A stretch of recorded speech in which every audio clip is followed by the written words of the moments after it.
council meeting for the city of Highland Park, Illinois on September 29th, 2020. Will the clerk please call the roll?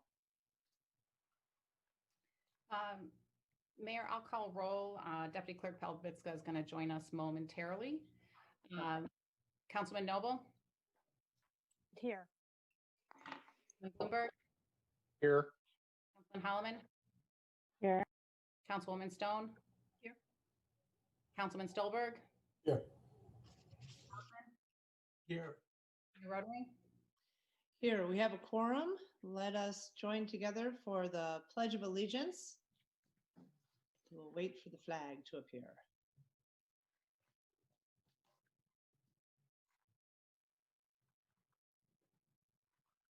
My goodness. All right, my flag has disappeared. So All right, picture the flag in your mind and we will pledge allegiance to the flag. I pledge allegiance to There's one in the background. Of the United States of America and to the to the republic for republic which it stands, one nation, under God, indivisible, with liberty and and justice justice for all. for all. Thank you, Gita. The flag in the corner of your office suffice. Thank you so much. May I have a motion to approve the minutes of the special council meeting held September 14th, 2020? So moved. Do I have a second? Second. Thanks. Will the clerk please call the vote on the approval of the minutes? Councilman Stolberg, Aye. Councilman Stone, Aye. Councilman Kaufman, Aye. Councilman Bloomberg, Aye. Councilman Noble, Aye. Councilman Holloman, Aye. Mayor Rotary. Aye, 7 ayes, no nays. The minutes are approved. May I have a motion to approve the warrant list? So moved. Second. Any comments or questions on the warrant list? Hearing none, will the clerk please call the vote? Councilman Stolberg, Aye. Councilman Stone, Aye. Councilman Kaufman, Aye. Councilman Bloomberg, Aye. Councilman Noble, Aye. Councilman Holloman, Aye. Mayor Rotary. Aye, 7 ayes and no nays, and the warrant list is approved. Continuing on to the report of the mayor. I do have appointments this evening. I am, whoops, hang on 1 second. There we go. Recommending 4 appointments to the Joint Plan Commission this evening. The Joint Plan Commission is composed of 4 members from Highland Park and 3 from Highwood. The commission is tasked with considering development matters related to parcels within Fort Sheridan pursuant to an intergovernmental agreement between the cities of Highland Park and Highwood. The individuals to be appointed to the JPC this evening are Ernie Reinstein as the chair from September 30th, 2020 to 12/31/2022. Adam Hecht as vice chair from September 30th, 2020 to December 31st, 2022. Merle Cowan, September 30th, 2020 to December 31st, 2024. And Adam Glazer from September 30th, 2020 to December 31st, 2024. I am seeking consensus of this group for these appointments this evening. Do I have that? I see nodding heads. Yep. Great. Thank you very much. Continuing on, we have a proclamation this evening. Specifically, October is Domestic Violence Awareness Month. Domestic abuse and intimate partner violence impact individuals of all genders and ages in all communities. 2 intertwined suspected tragic consequences of implementing life-saving COVID-19 lockdown measures is an increase in domestic violence and a simultaneous decrease in incident reporting and safe exits from abusive environments. Media sources from around the world report preliminary studies and anecdotal evidence of a spike in domestic violence. Community education about domestic violence and the work of local advocacy organizations is essential to connecting individuals in need with free and confidential services. I encourage everyone to take a stand in the fight against domestic violence by wearing purple and learning more about how to connect innocent victims with local organizations that provide support, counseling, legal, and other services. I'm pleased to introduce representatives of local organizations making a difference in the fight against domestic violence in Highland Park and throughout Lake County.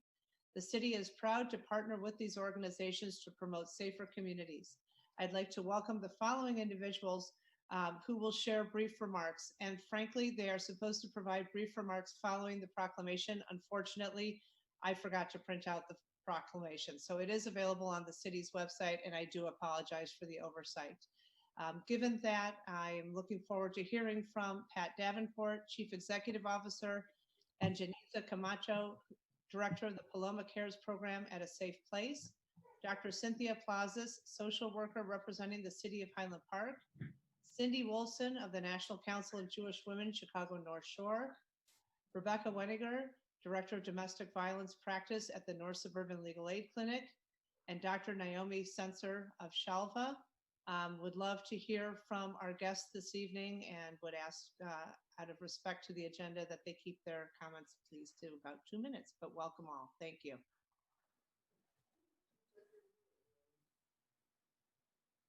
We'll start with Pat Davenport if she's here.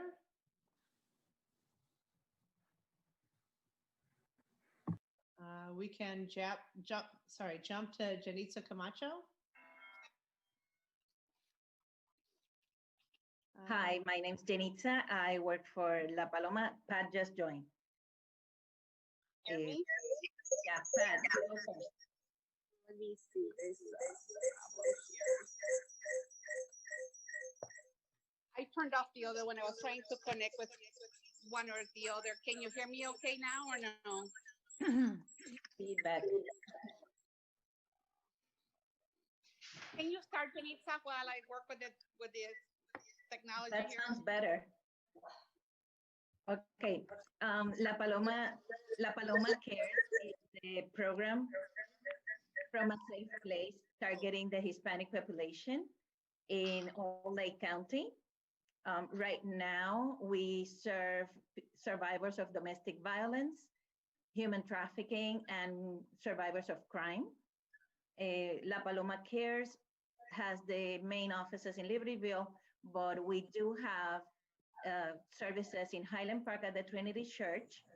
In Highwood, we connect with the Highwood Library, with the Phoenix Health Clinic, and the Highland Park Police social workers also provide referrals to our services.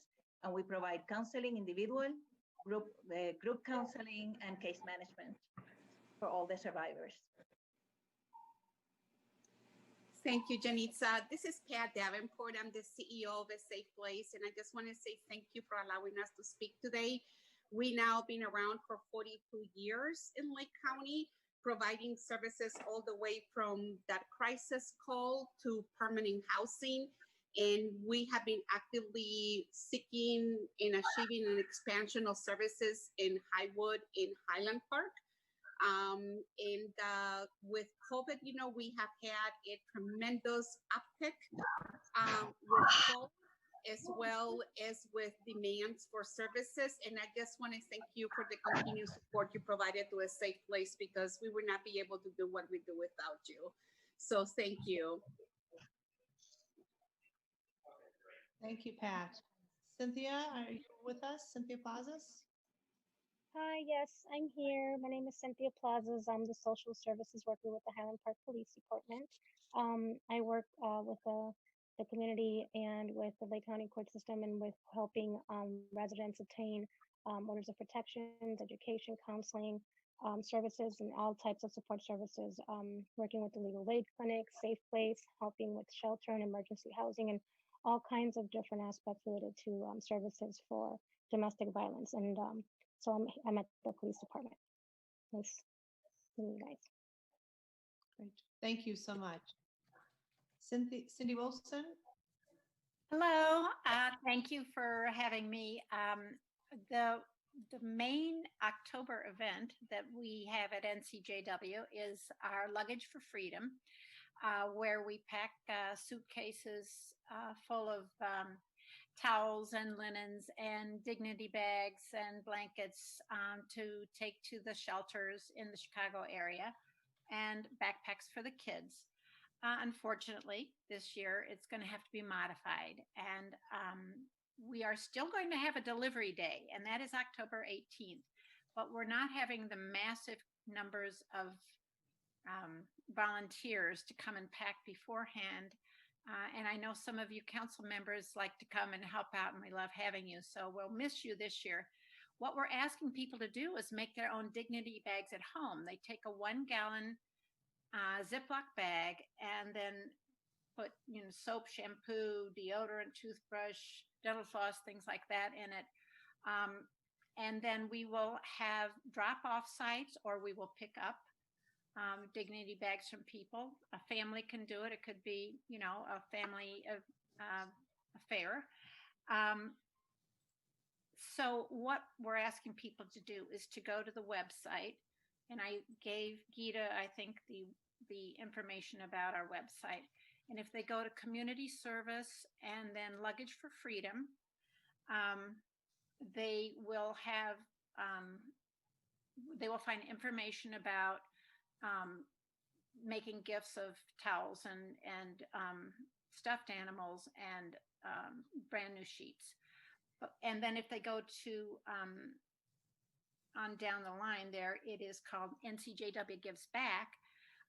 You will find information about how to make your own dignity bags, and you fill out a form and send it in, and you will be given information on where to drop it off, or if you want, we can pick it up.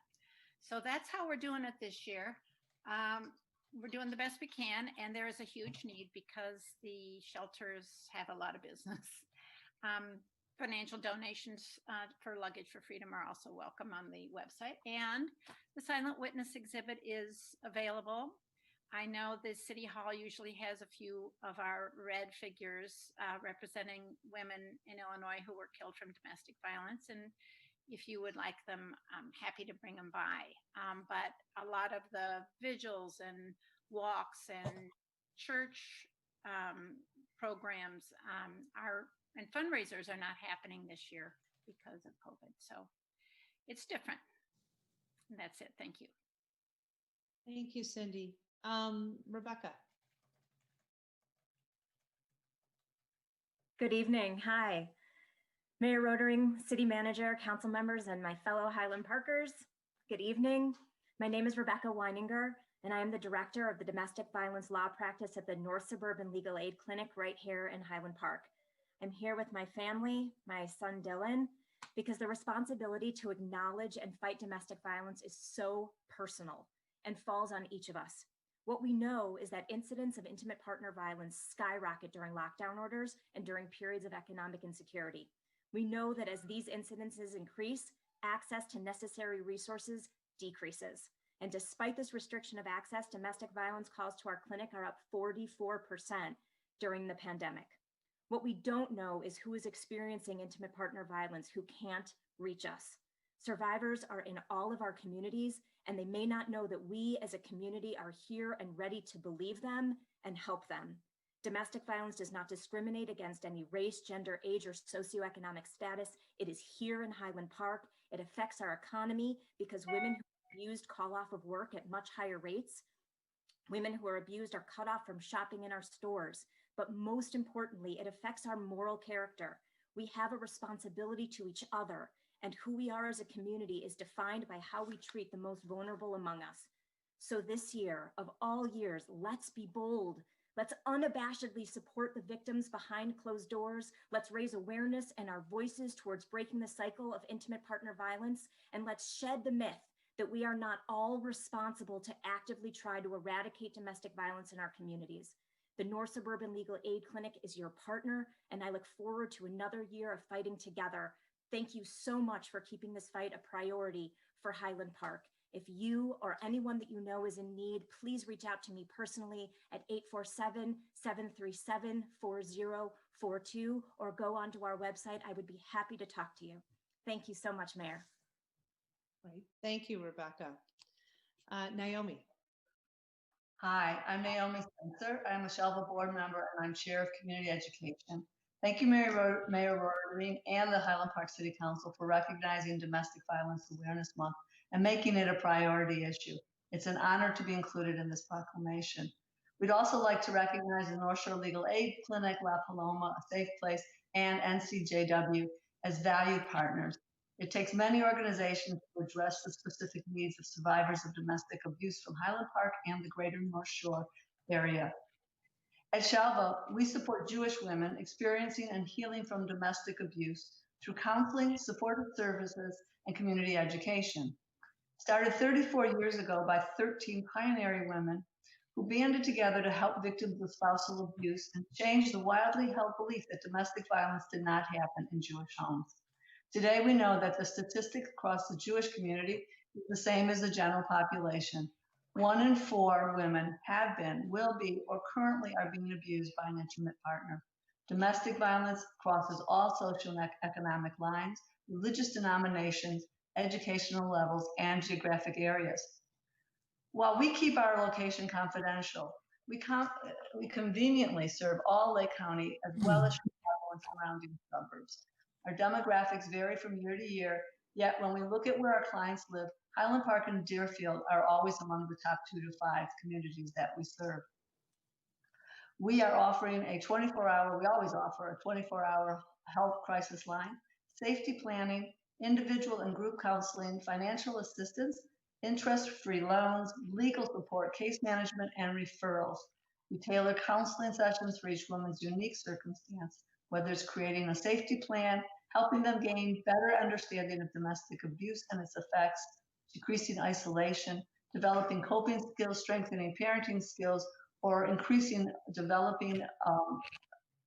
awareness of the intergenerational cycle of domestic abuse. Shelva has always been committed to long-term counseling in addition to crisis intervention. All our services are free, and we see clients for as long as is needed. And what's happening with COVID and the lockdown is that now all of our services right now are through teletherapy. And it's going really well, and it allows us to reach people that otherwise might have trouble coming to our offices. So it's really been quite helpful. Through our community education and outreach efforts, we provide programs tailored to the Jewish community as well as professional trainings for mental health, medical, and legal professionals. Our goals are to increase awareness and understanding of domestic violence.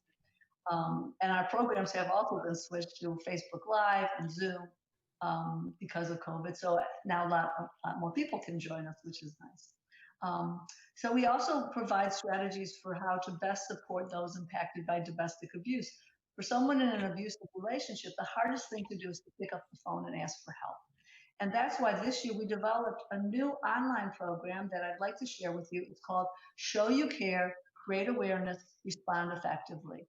It's an interactive program that you can find on our website, www.shelvacares.org.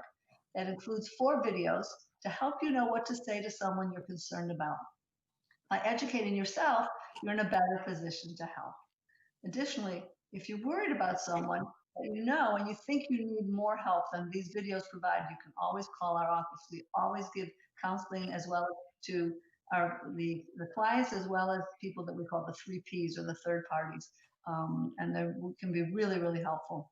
So if you or someone you know needs help, you call Shelva at 773-583-HOPE, 773-583-HOPE, or visit www.shelvacares.org.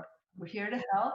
Thank you again for raising awareness, recognizing Shelva, and acknowledging that domestic violence is a community issue. Thank you. Thank you. Thank you, Pat, Janitza, Cynthia, Cindy, Rebecca, and Naomi. I will now share the proclamation. Whereas domestic violence is a pattern of control in an intimate relationship where one person uses coercion and violence to gain power and control over his or her partner. And whereas domestic violence is a serious crime that affects people of all races, ages, gender, and income levels. And whereas according to the Centers for Disease Control, nearly 1 in 4 women and 1 in 7 men will be a victim of domestic abuse at some point during their lifetime. And whereas too often children that grow up in violent homes have lifelong repercussions from the emotional and physical trauma of experiencing or witnessing domestic violence.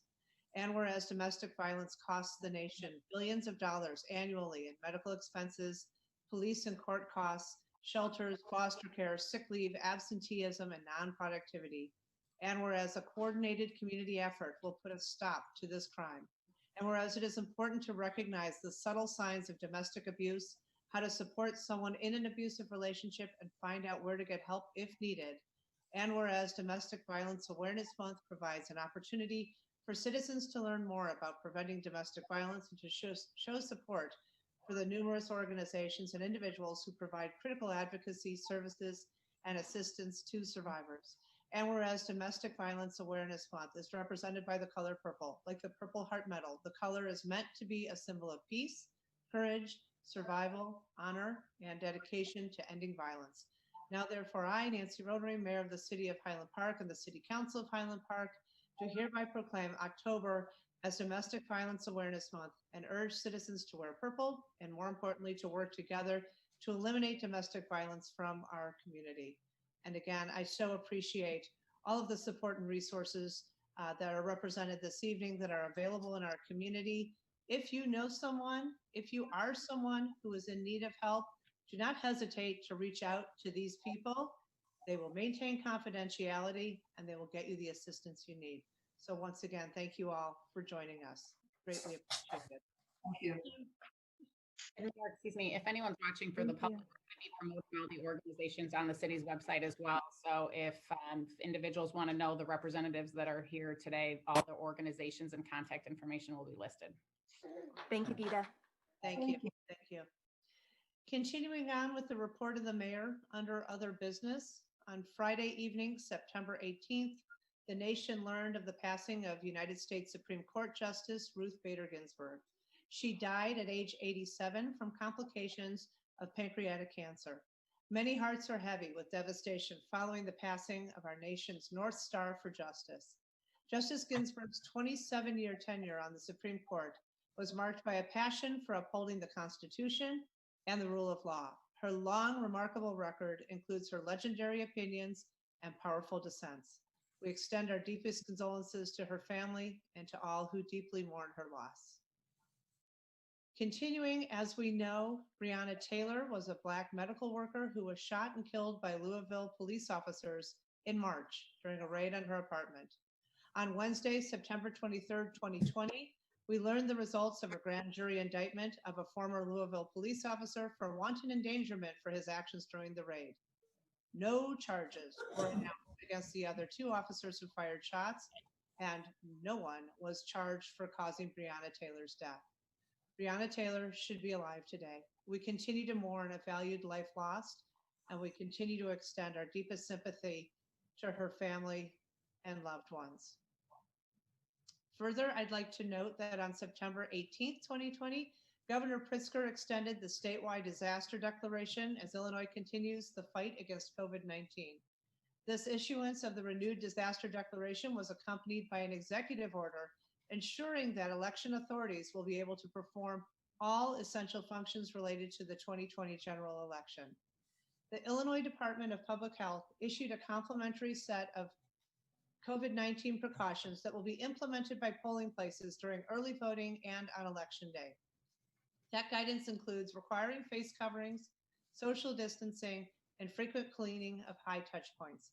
These documents are available for review at cityhpil.com/COVID-19. And information about the November 3rd, 2020 general election is available at lakecountyil.gov. Thank you. I will now continue with our scheduled business. But first we will ask for business from the public and hear any comments that have been presented previously or today regarding issues not on or on tonight's agenda. Yes, thank you, Mayor. We received 4 emails that were sent to the city. The first one is from Marilyn Hirsch. This pertains to the sidewalk proposal on tonight's agenda. She writes, there is nothing in the proposal about the method to be used for determining how the votes of the residents affected by a sidewalk will be counted in the area under consideration. How is the length of the sidewalk to be determined? Do the criteria in 1.6 only apply to one side of the sidewalk? Where does the other side end? The situation on University Avenue recently was a disaster. The Highland Park staff could not explain why the 2 sides of the street were counted differently. There was no clear, reasonable rationale for the way that was done. I could not get a straight answer from the person responsible as to the method. This has to be a logical and well thought out plan that needs to be explicitly presented to the affected residents ahead of time. The current proposal should not be approved without language about this. The current proposal should also not be approved with language that if someone does not vote, it counts as a yes. Since when is something changed based on a non-proactive action? That is just against human nature, and I can only assume it is included for some nefarious reason. The second email is from Gary Gordon. Gary writes, hello, I live in the Highlands and we just recently went through a fairly contentious and somewhat unfair process to decide in the placement of sidewalks on University Avenue. The new policy seems to be very biased in 3 specific ways. 1, counting non-responders as yes votes. There is no rational reason to make that assumption. 2, changing the requirement to 51% from the current 75%. Residents made a conscious choice to live where there are no sidewalks. 3, it requires input from only 20 homes, not the impacted neighborhood on both sides of the street. A third specific to our situation was that there was a pledge to not reevaluate in our area for 3 years. That appears that the time limit is being reduced with honoring the previous pledge. Thanks for considering these points. The third email is from Jennifer Strahler.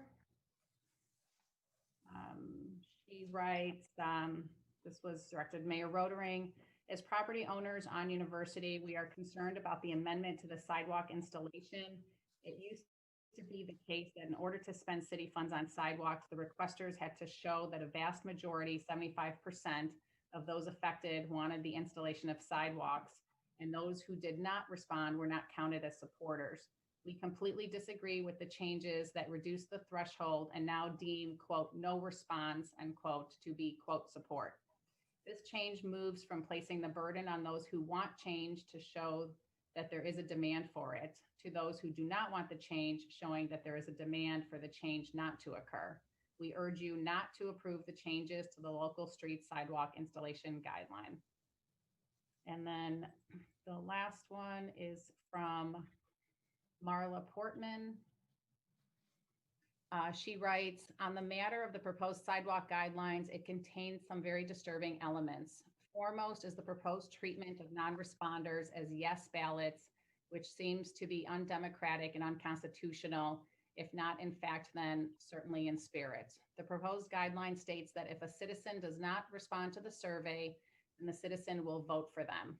When a citizen does not return a ballot, the city should not interpret what the citizen intended, and that ballot should be disqualified.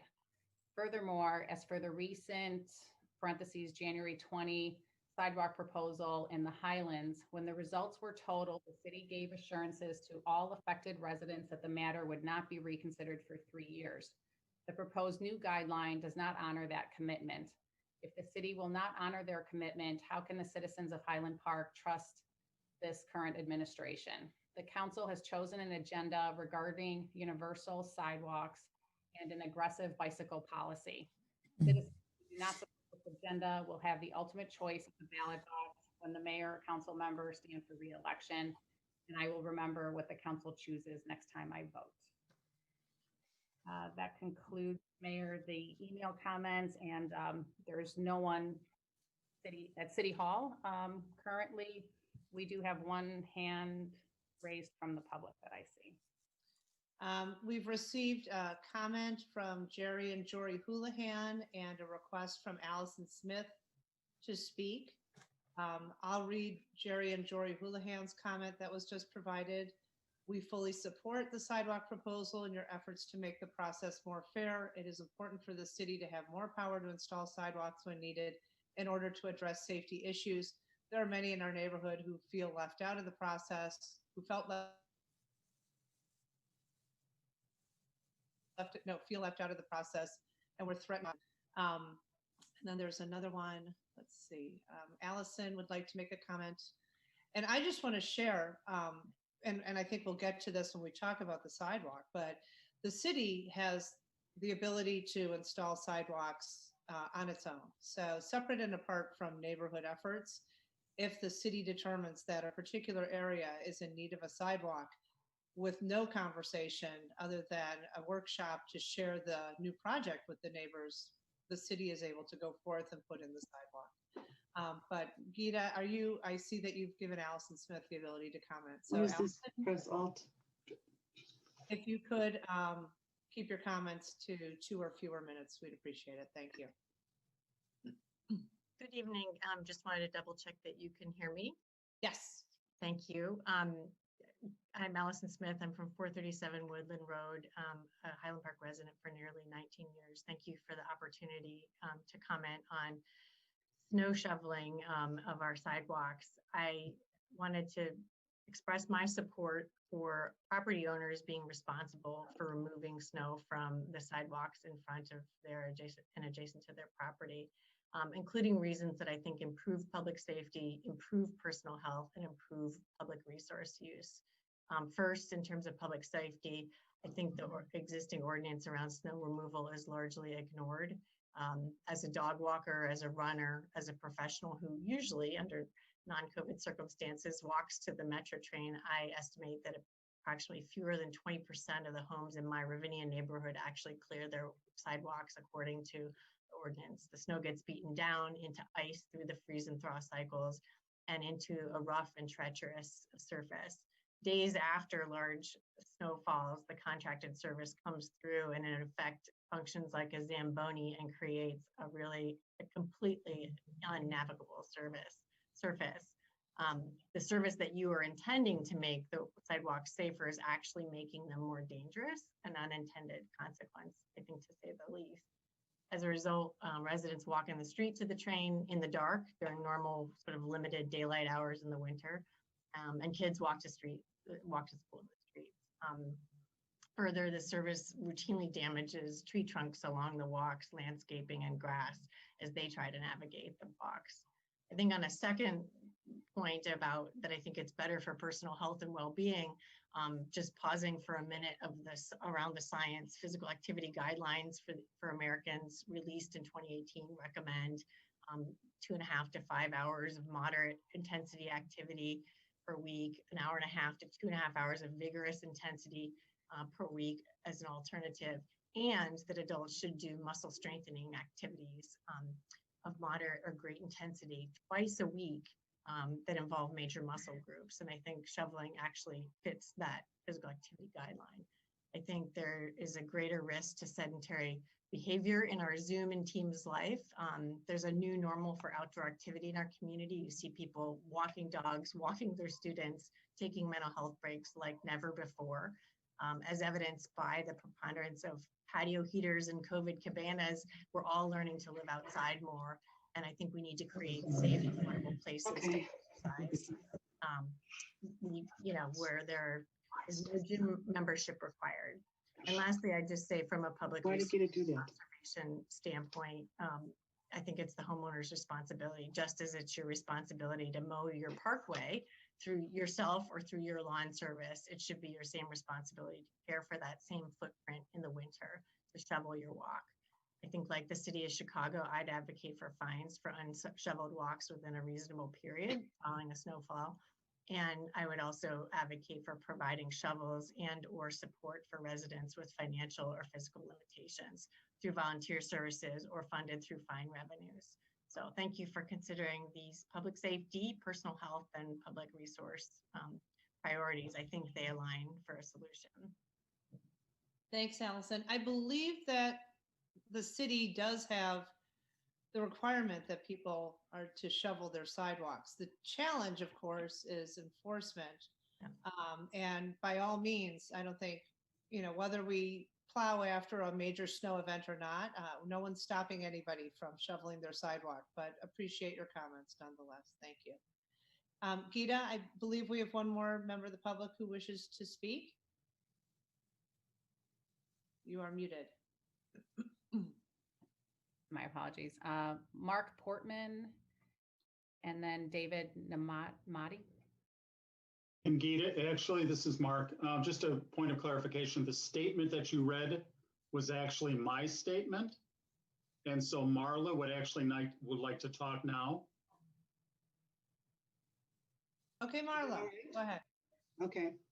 Thanks to the mayor and city council for allowing me to speak. I make my decisions based on right and wrong. I hope you will rethink your sidewalk agenda based on the way I think that sidewalks are wrong. Number one, environmental reasons. It will kill trees. You will be taking trees out of many of those left, and many of those left will die when you install the sidewalks, as their root systems will be destroyed. And that's not just my opinion, that's the arborist's opinion.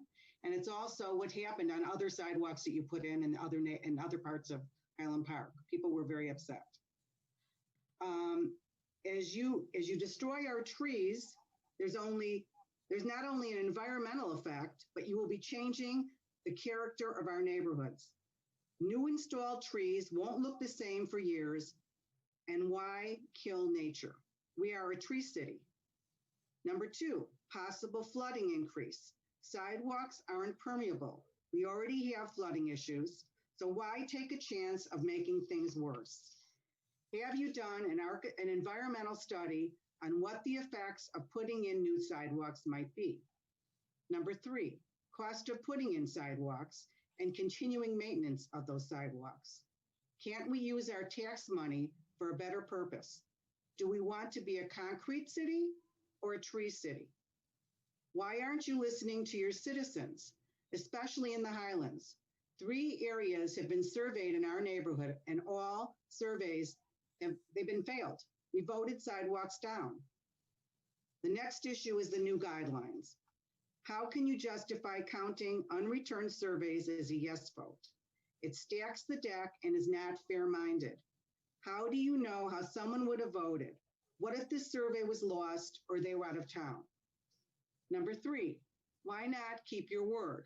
You sent a letter to affected citizens after the results were counted, saying there would be no surveys for 3 years from the date of the last one filed. Now you say that won't happen. Why won't you do what you promised? How can we believe or trust you if you don't follow through with what you said? This will cause bad will, and going through another survey so soon will cause even more angst than our neighborhood has already gone through. We've had three tries at surveys. That should be enough for a while. I know your job isn't easy. I was an elected official and remember how hard it was. I know that you can do whatever you want to do. This is a home rule city, but please think before you make any decisions. Please think about what I've said and what legacy you want to leave. What's right and what's wrong. Protecting the environment, I think that's important. Trees or concrete, standing by your word or not. Fairness or stacking the deck. It's your choice what you decide. We will all be living with whatever you decide. There's no going back once you take the trees away. I think it's the wrong choice, but thanks for your consideration. Thank you, Marla. Gita, were we going to hear from David? And then we have 2 more comments that were just. Hi, can anybody hear me? We can hear you, David, yes. Yeah, I'm the one who originated the survey, walked all the neighborhoods up and down for several months.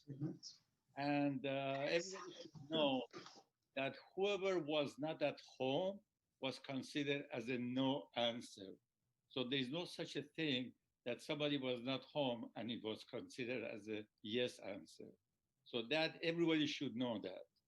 Number 2, and I tell you right in advance that I agree with whatever decisions you make. I'm all for trees and good neighborhood and everything. But I also see the mothers and the kids and the dogs and everybody walking on the street and the cars passing by quickly. So we should consider that one also. I love the environment. My house has a nice garden. I try to keep everything nice and beautiful. But when I walk, I see everybody having difficulty walking on the street. So number 1, the 70 to 75% was almost accepted in all the neighborhoods that I walked. I walked up and down the Highland, east and west, up and down the university, up and down the western.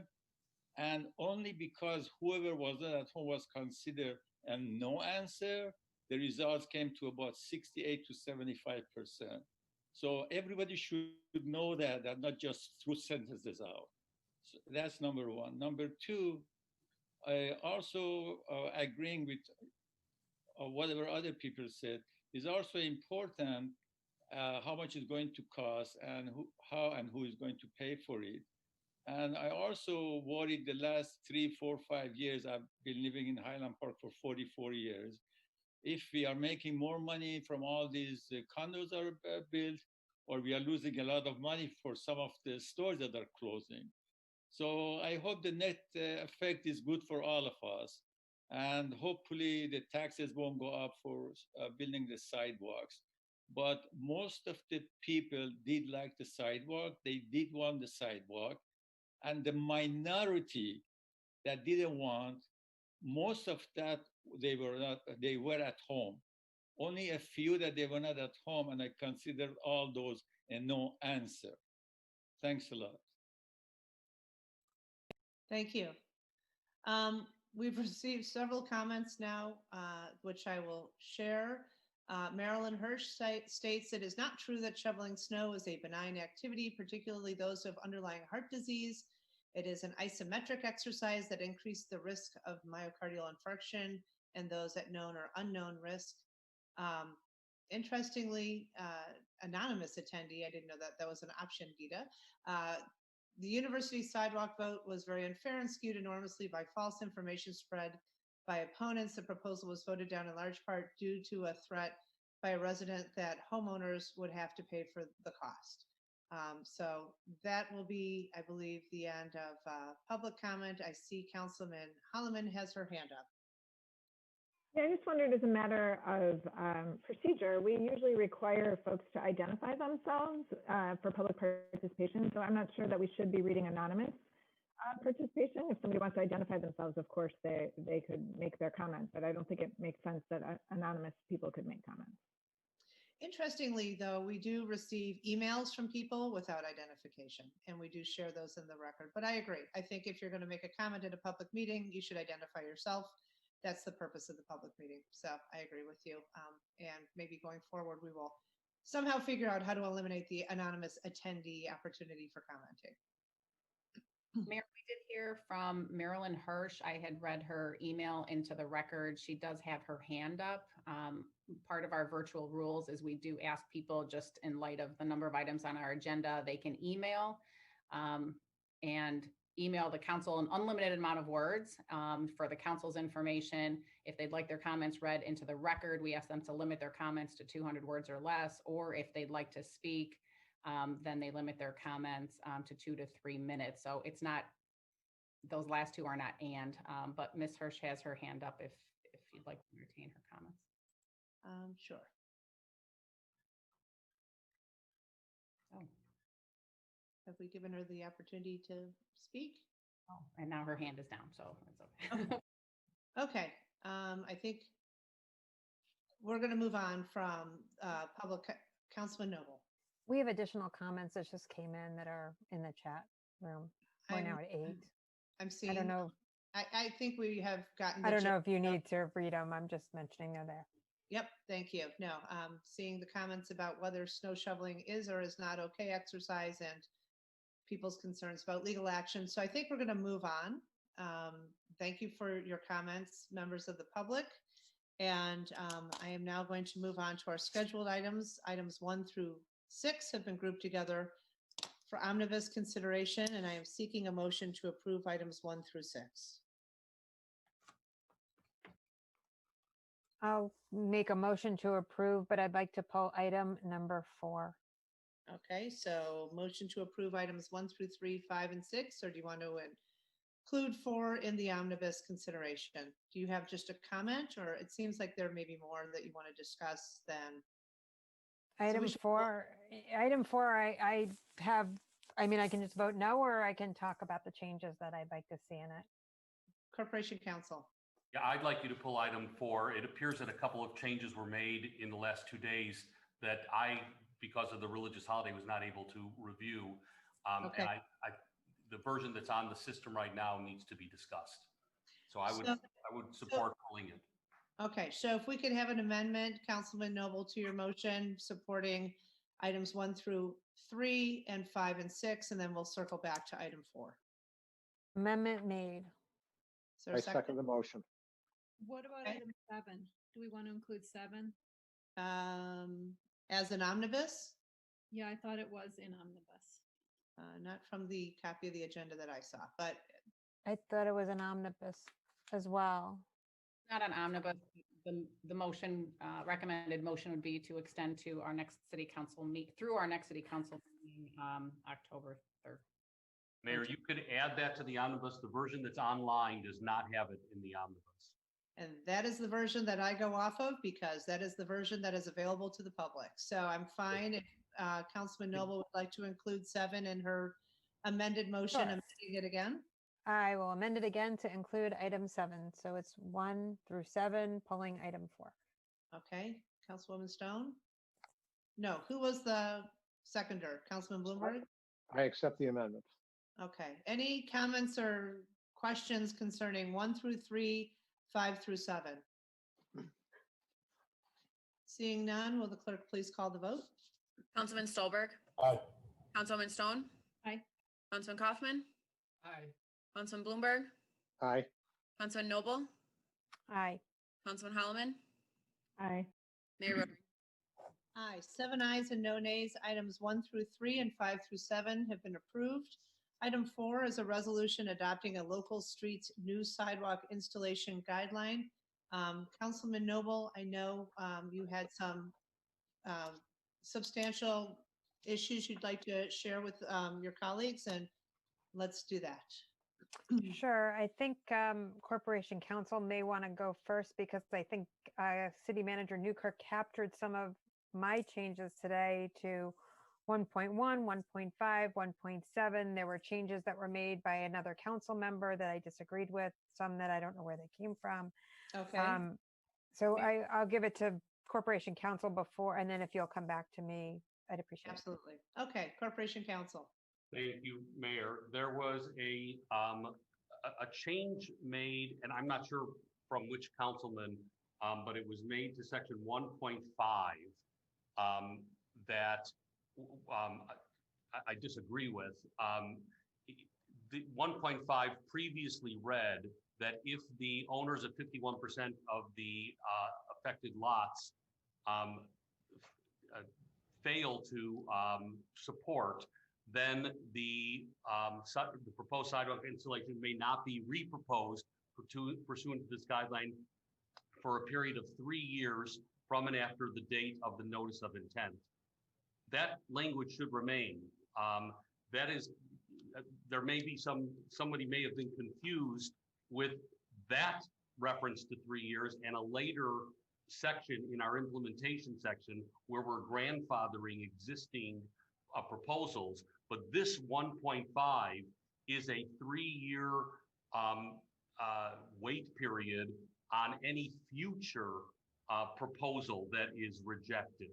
So somehow it got changed to say, see the implementation section, which is just not right. So I would recommend to the council that you stay with the language that I drafted for 1.5.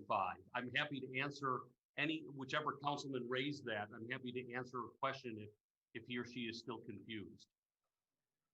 Mayor, if you're comfortable, I can share my screen to put the guidelines on there. And then we do have some additional track changes based on one-on-one feedback with elected officials. I can just go through them if you like, and then Corporation Council can jump in for any legal matters. I think that is a great idea.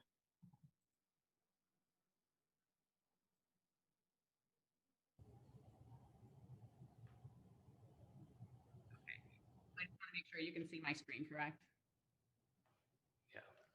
Okay, so the first recommended change is under the scope section. There was a request that Councilman Noble raised, the importance of including in the scope at the introduction of this guideline, the issue of funding, that the sidewalk will not be advanced if the city does not have funding to proceed. So working with Corporation Council, we added this language. I won't read it to you, but you can see it on the screen there. And Mayor, I drafted that. I cannot see it on the screen. I'm like, I can't see it at all. Sorry. That helps. That's great. Thank you.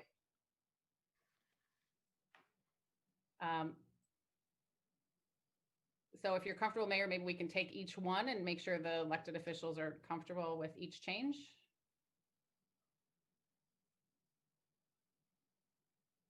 Councilman Bloomberg. I'm comfortable with it. I'm just not sure why it's necessary. I mean, we always have the opportunity to decline to do something if we don't have the funding for it. I'm not sure what impact it would have by including that language. Mayor, may I address it? It was my suggestion. Sure. And then Councilman Kaufman. It was strictly a communications addition. If you are a social media fan and one of our residents and you were thinking about doing this, you could very easily copy the scope and be like, this is how you do it. And then everybody goes down a little path that says, this is how we do it. And they think they're getting their sidewalk. This was reiterating information that was later on in the document that they would otherwise miss because nobody reads our very long documents. So I felt like it was missing, and it was a quick, the scope is the quick screenshot of how the process works. And I just felt like it was missing for our social media fans that in our frequent flyers. I get that. Thank you very much. Appreciate it. Councilman Kaufman. Thank you, Mayor. Yeah, I appreciate the suggestion. I'm just wondering, it's one reason why the sidewalk might not be constructed by the city. And if you look at the next sentence, it talks about the city does retain the exclusive jurisdiction to determine whether to construct a sidewalk. I'm wondering if it should just be something like keeping the last sentence and just say include but not limited to in the event that this that funding does not exist for such new sidewalk, just to make sure we cover the field of other possible reasons why the city might not approve of a sidewalk. I think that's a more elegant way of Well, stating the point. Or Corporation Council. I considered that, Councilman Kaufman, but I also read it in context with the sentence that preceded it, which indicates that the city council, that nothing shall be deemed. I basically copied I would not make the change, by the way, Manager Newkirk. I deliberately looked at the sentence before it that talked about nothing preventing the city council from approving or authorizing. And I tracked that language and said nothing shall be deemed or interpreted as preventing in the event of funding. And then I kept the last sentence in as a catch-all for both preceding sentences. Belt and suspenders, basically. Right. The last sentence probably it could be used without the others, but I don't think it's an exclusio unos est exclusio alternative, well, whatever the Latin phrase is that we've learned. Nice try. Okay. Unos. Councilman Holloman. Yeah, I don't know how you say it, but I think telling people that, look, these are just guidelines and there may not be money, just telling them up front, I think is kind of important, right? Because otherwise people do exactly what Alyssa said. Well, there's a policy or there's a process and we just go through the process, but this process doesn't even matter for most people because you don't have the money to do this. So I think you got to be realistic about that. So I think however the phrase you put it in there, like this is subject to, I think what we have is fine, but just letting people know it's fair. Otherwise, Okay. I mean, they're spending a lot of time to do this, right? We are, absolutely. So Time-consuming. I'm going to run through everybody and ask you if you agree with that point. So, sorry, yes or no, Councilman Holloman? Yeah, do I agree adding this point?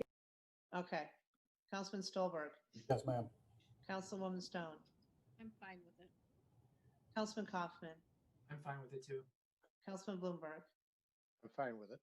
And Councilman Noble, this is your language, so I'm going to assume you are good with it. Thank you, Corporation Council, for adding it the way an attorney says it. Great, thank you.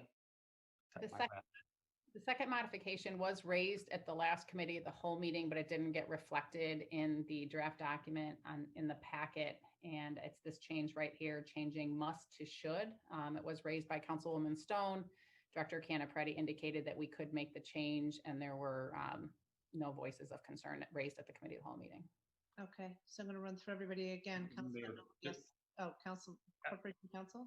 I just want to point out, this is a substantive change from that which was in. It may well have been agree to it as a committee of the whole, but it's a substantive change from the way that there is a difference between must and should. And Absolutely. I wanted to call that to your attention, and you could vote as you desire. Right. Thank you. Councilman Bloomberg, yes or no? I'm in favor of it. Councilman Noble? Sure. Okay. Councilman Kaufman? In favor. Councilwoman Stone? Yes. Councilman Stolberg? No, I'm sorry? no, I have a question if I may. Okay, and then Councilman Holloman. I mean, as, No, I'm coming back to you. okay, sure, no problem, I'm sorry. Yes. Okay. Stolberg, you're a no? How come? Well, I'm a reserve the right to know. Let me ask my question first. Okay. Obviously, there's a tremendous difference in the word must versus should. And must is pretty clear that you have to, should leaves some room for subjectivity. And I apologize if I don't recall the committee of the whole. I thought we said that it needs to be connected to existing path, etc. Maybe obviously I'm in the minority, but the word should is open to ambiguity or interpretation, where the word must is pretty cut and dry. So I just want to make sure that that was the intention, that it no longer becomes a requirement, but more like a suggestion, unless I'm interpreting this wrong. Councilwoman Stone and then Councilman Holloman. Thanks. This was in the minutes from the committee of the whole meeting, this conversation. And I think the main reason why I wanted to change this from must to should is because there are some neighborhoods that have no sidewalks at all, and you've got to start somewhere. So there may be areas where you want to put in a sidewalk just to begin to include sidewalks in those neighborhoods, which you sort of couldn't do if the word must was in here. So we would give priority to sidewalks that do make a connection. We want to make a connection, but there will come a time, hopefully, when we're able to begin putting in new sidewalks in those neighborhoods as well. Thank you. Councilman Holloman. I'm sorry, ma'am. No, I think Councilman Holloman wanted to comment or talk about it. I had asked Gita about this because I remember discussing it, and I had asked her if she would go back and review the record, and she said that we did discuss this, and that it ended after Director Canaparetti made the comment. So I don't think any of us objected to it at the time. I don't think we had a problem with it. So I just want to make the point that we did have this conversation. Okay. So Mayor, I just wanted to comment also briefly, if I might. Sure. The word should still indicates a preference where there's an opportunity to connect to an existing sidewalk. But as Councilwoman Stone indicated, there may be circumstances where we still want to put in a sidewalk, but there isn't another sidewalk to connect it to. This would still allow us to do that. Yes. Yes. Okay. Okay. Yep. All right. I'll leave that. The next changed was a combination of Councilman Kaufman, Councilman Noble. So you can see the changes in blue were recommended just to reword this section. And the reason why this language is stricken is because we're not necessarily asking the residents to select a lead volunteer, because in some cases there may be just one person that self-designates themselves and said, I'll be the lead volunteer, I'll go around door to door and do the surveying work. So we struck that language, but we are looking, if there's an area where there are several people saying, hey, we'd like sidewalks, we are asking one person to take the lead rather than having duplicate efforts at the same time. Corporation Counsel. The reason I drafted the language in the way I did in the first place was to make it clear that the city is not selecting the lead. I think it's important to indicate how that lead volunteer is selected, and most important, that it's not designated, that the city is not going to get involved in designating a leader. I would recommend that we not be part of it. That's why I indicated that it's selected by the residents. Right. Councilman Noble. I appreciate Corporation Counsel, what you were trying to do, but in this case, in real life, they will end up creating their own group, like a not-for-profit or a grassroots group. I just wanted to avoid that.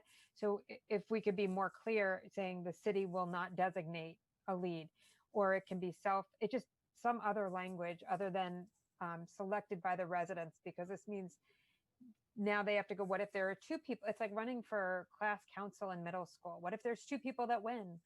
I just don't want to see that happen. And I'm also trying to not have any more neighborhood groups pop up for just this kind of reason.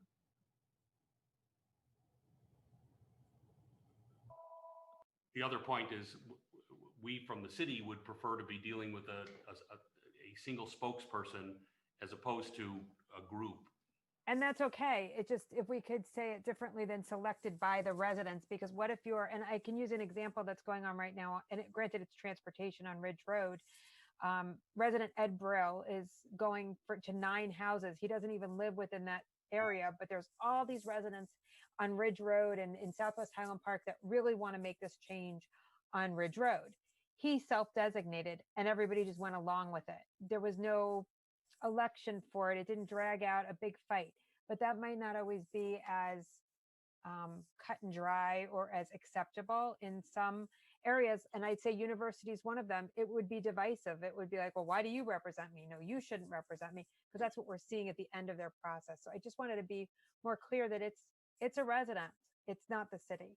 I just don't want to create an issue where it doesn't have to be that we're now telling them to create a group. I mean, we could just literally say what you said is not designated by the city. Councilman Holloman. Yeah, I think this whole idea that we're going to have one person representing and we're going to say that you have to is problematic. I mean, that would be perfect. That would be great if that was the case.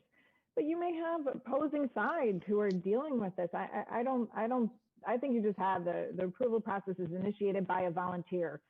And leave it at that. Like, there is no lead resident volunteer. There is, I mean, that may organize itself, but in my mind, like, somebody may say, hey, I'm in charge of this, and somebody else may say, no, you're not. And what are we going to do? Get involved in moderating that? Like, whoever's circulating petitions is circulating petitions. And if we're having a grassroots process to develop a new sidewalk, then I think we just have to live with the results of that.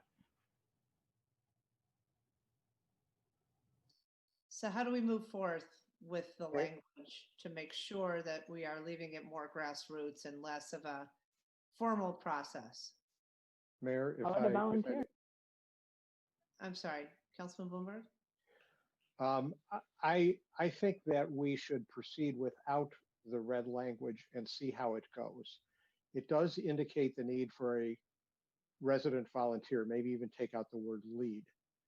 I think that clearly sets forth that this is what happens when a request for a sidewalk is initiated by residents as opposed to simply determined by the city to proceed in this way.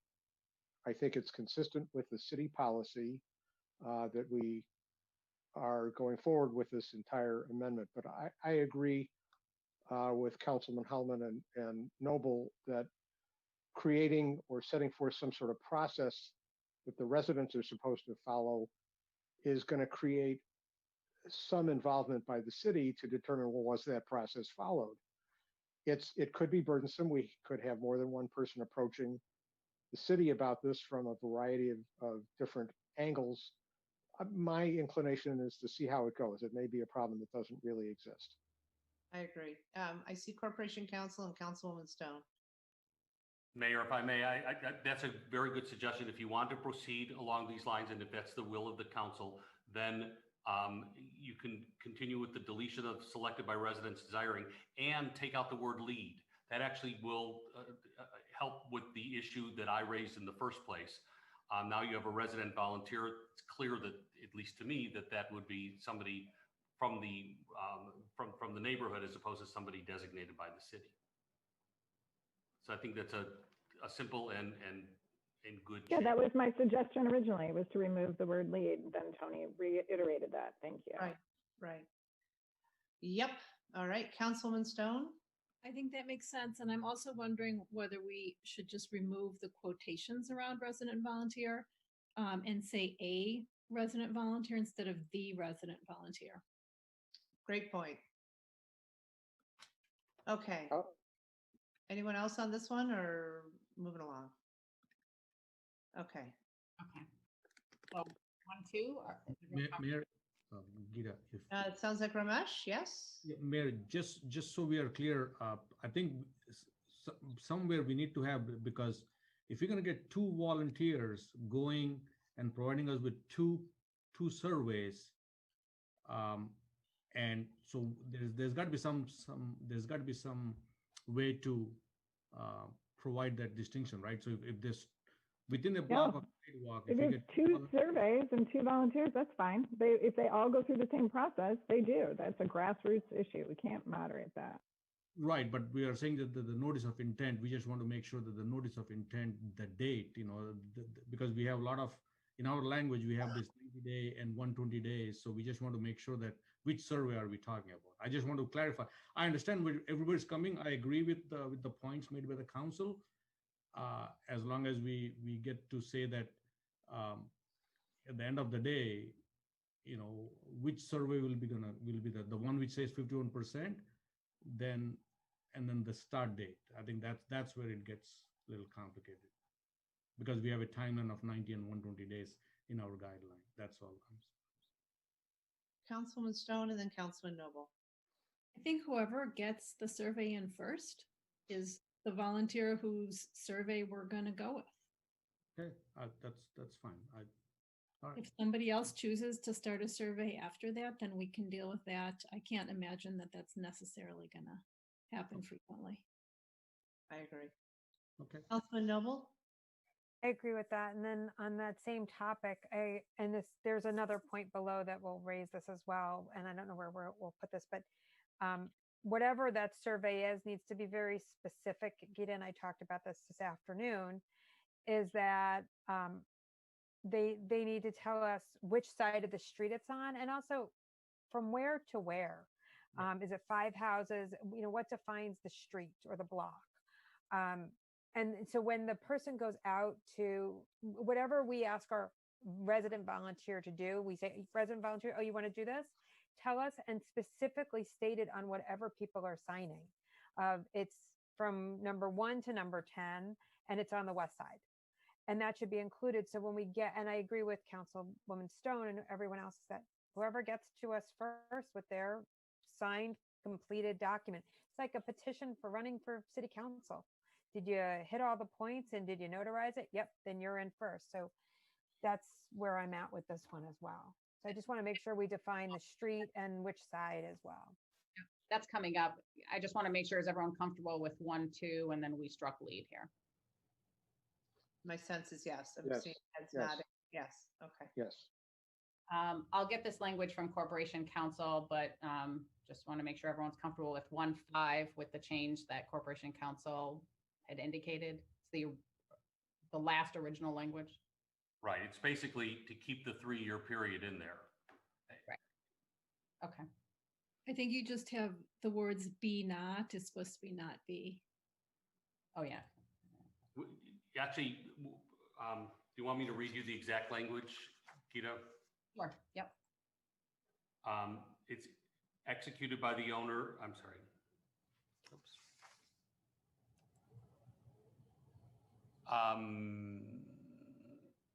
It's after notice of intent? Yeah, comma, after notice of intent, there's a comma. The proposed sidewalk installation may not be re-proposed pursuant to this guideline for a period of 3, and it's spelled out. Fast. Hold on 1 second. 1 second. Well, just make sure I have it. May not be re-proposed. Re-proposed is hyphenated. For pursuant to this guideline, capital G guideline, for a period of 3, and spell out the number 3, years from and after the date of the notice of intent, and that's initial cap. Okay. There you go.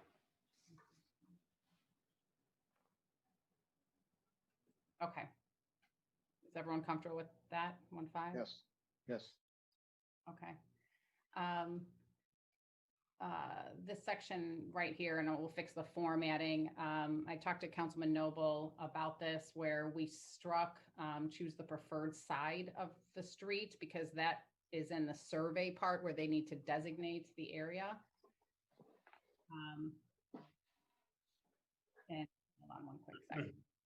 So right here, Councilman Noble is I think, I just want to make sure we get your comments. The notice of intent communication should define the specific location of the proposed sidewalk. So as staff, we will make sure which side of the street, how long, what area is the defined area. So that covers, I think, your request. And then we struck this language almost because it seemed like after the fact, after the surveys were submitted at that time, the volunteer needs to show us which side of the street, which that would come early.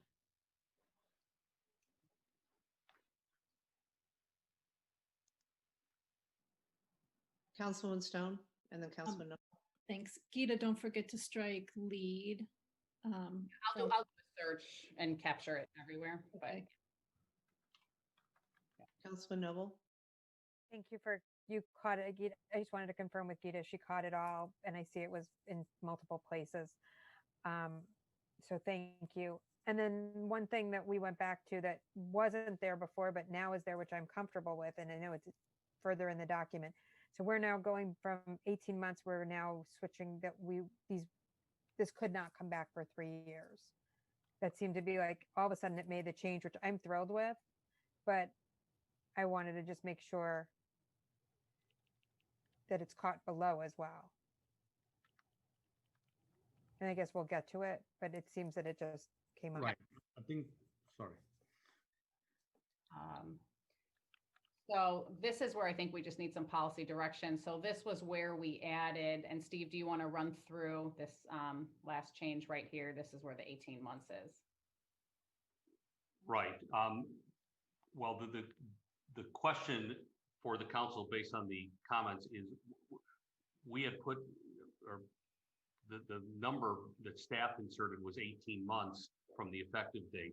If you wanted to adhere to the full 3-year period, particularly for the petition, this is dealing with those petitions that were existing or filed on or after January 19th that failed to receive the adequate support. If you want to give the residents the full 3 years that they had, that taking into account the 10 months that have passed, you could consider, if you desire, increasing that 18 months to 28 months, or to 26 months rather, which would give you in total the full 3-year period. I believe that the math works out, but I have to ask Ramesh. I believe that the period ended in January of 2020. Right, January 2019. Yep. Well, but I think that it ended in January 2020. So, Ramesh, that's my question. The process. Right. So 20. So it would give until 2023 before this particular neighborhood would have to deal with this question again. Is that which would be consistent with what they were told in January of 2020. right? Right. Councilwoman Stone, you had your hand up. Yeah, I just wanted to clarify. So this is because the guideline has changed. We don't want to restart the clock in that neighborhood. That's the import of this particular provision, Councilman Stone. The other provision was for prospective new petitions that enjoy a full 3-year period. So for new petitions, we're not changing a thing in terms of that 3-year. That is correct. Wait period. That's 1.5. That is correct. Okay, so this is just for I think it makes sense to change that number to whatever it would be to make it 3 years. To give the Highlands residents the full, the effect of the full 3 years. Yeah. Right. I agree with that. Noble and Councilman Kaufman. No, I agree with that. I'm comfortable. Thanks.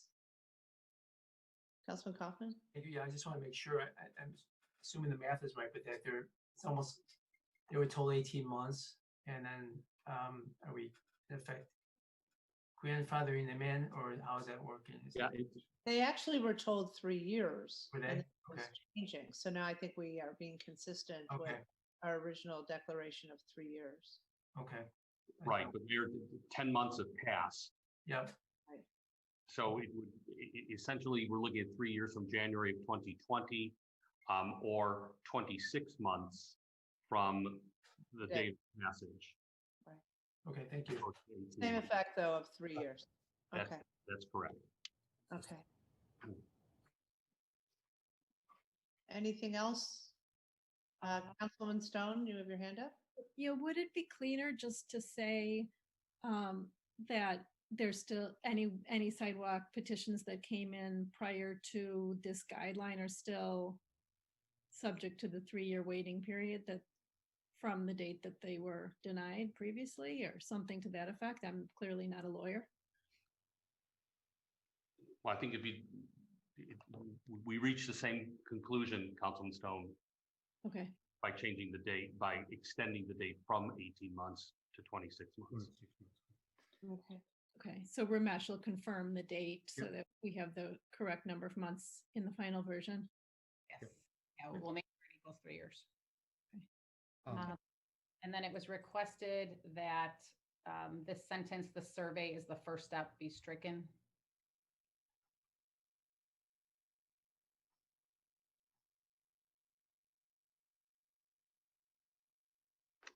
I have no problem with that, Mayor.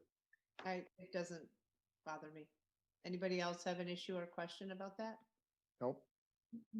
Okay, everybody seems okay. Great. That is it. Okay, I will do a search for lead resident volunteer. We'll make sure to get that corrected. But I believe the council is supportive of this, and this is ready to go to be approved as amended if you're so inclined. Seeking Gita. that motion. Whoops, who just said Gita? Just so that, because there was three areas where we had that 1.5, 2.9, and 3.4 about that 3 years. So I just want to make sure that where we said, please see implementation section. So, I think Councilman Stone provided 3 areas, 1.5, 2.9, and 3.4 about that 3-year language. I just want to make sure that we are all consistent about the 3-year language. Yeah, we'll review with Corporation Council and make sure that it's consistent throughout. Yeah. Okay. And just to be clear, it should remain 3 years in all 3 of those sections, 1.9, 1.5, 2.9, and 3.4. Yeah. Right, right. Okay. All right, seeking a motion to approve item 4 as amended. I would move to approve item 4 as amended and agreed to this evening. Second. Any further comments on this? Okay, will the clerk please call the vote? Councilman Stolberg. Aye. Councilwoman Stone. Aye. Councilman Kaufman. Aye. Councilman Bloomberg. Aye. Councilman Noble. Aye. Councilman Holloman. Aye. Mayor Rotering. Aye. 7 ayes, no nays. Item 4 as amended is approved. And I just want to thank everybody for all of their input. I think it's a much better policy and guideline. Great. Thank you. Continuing on with our agenda, item 8 is a resolution authorizing renewal of the 2018-2019 sidewalk snow removal residential plowing routes 1 through 6 contract with Snow Systems of Wheeling, Illinois. Mayor, this is a follow-up to the discussion at the last city council meeting. Director Canapretti is on the line. We updated the staff report to include answers to the questions that the council had posed at the last meeting. So we're happy to entertain any questions you may have at this time.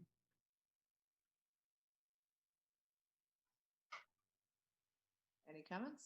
Any questions? People have read the report? Okay.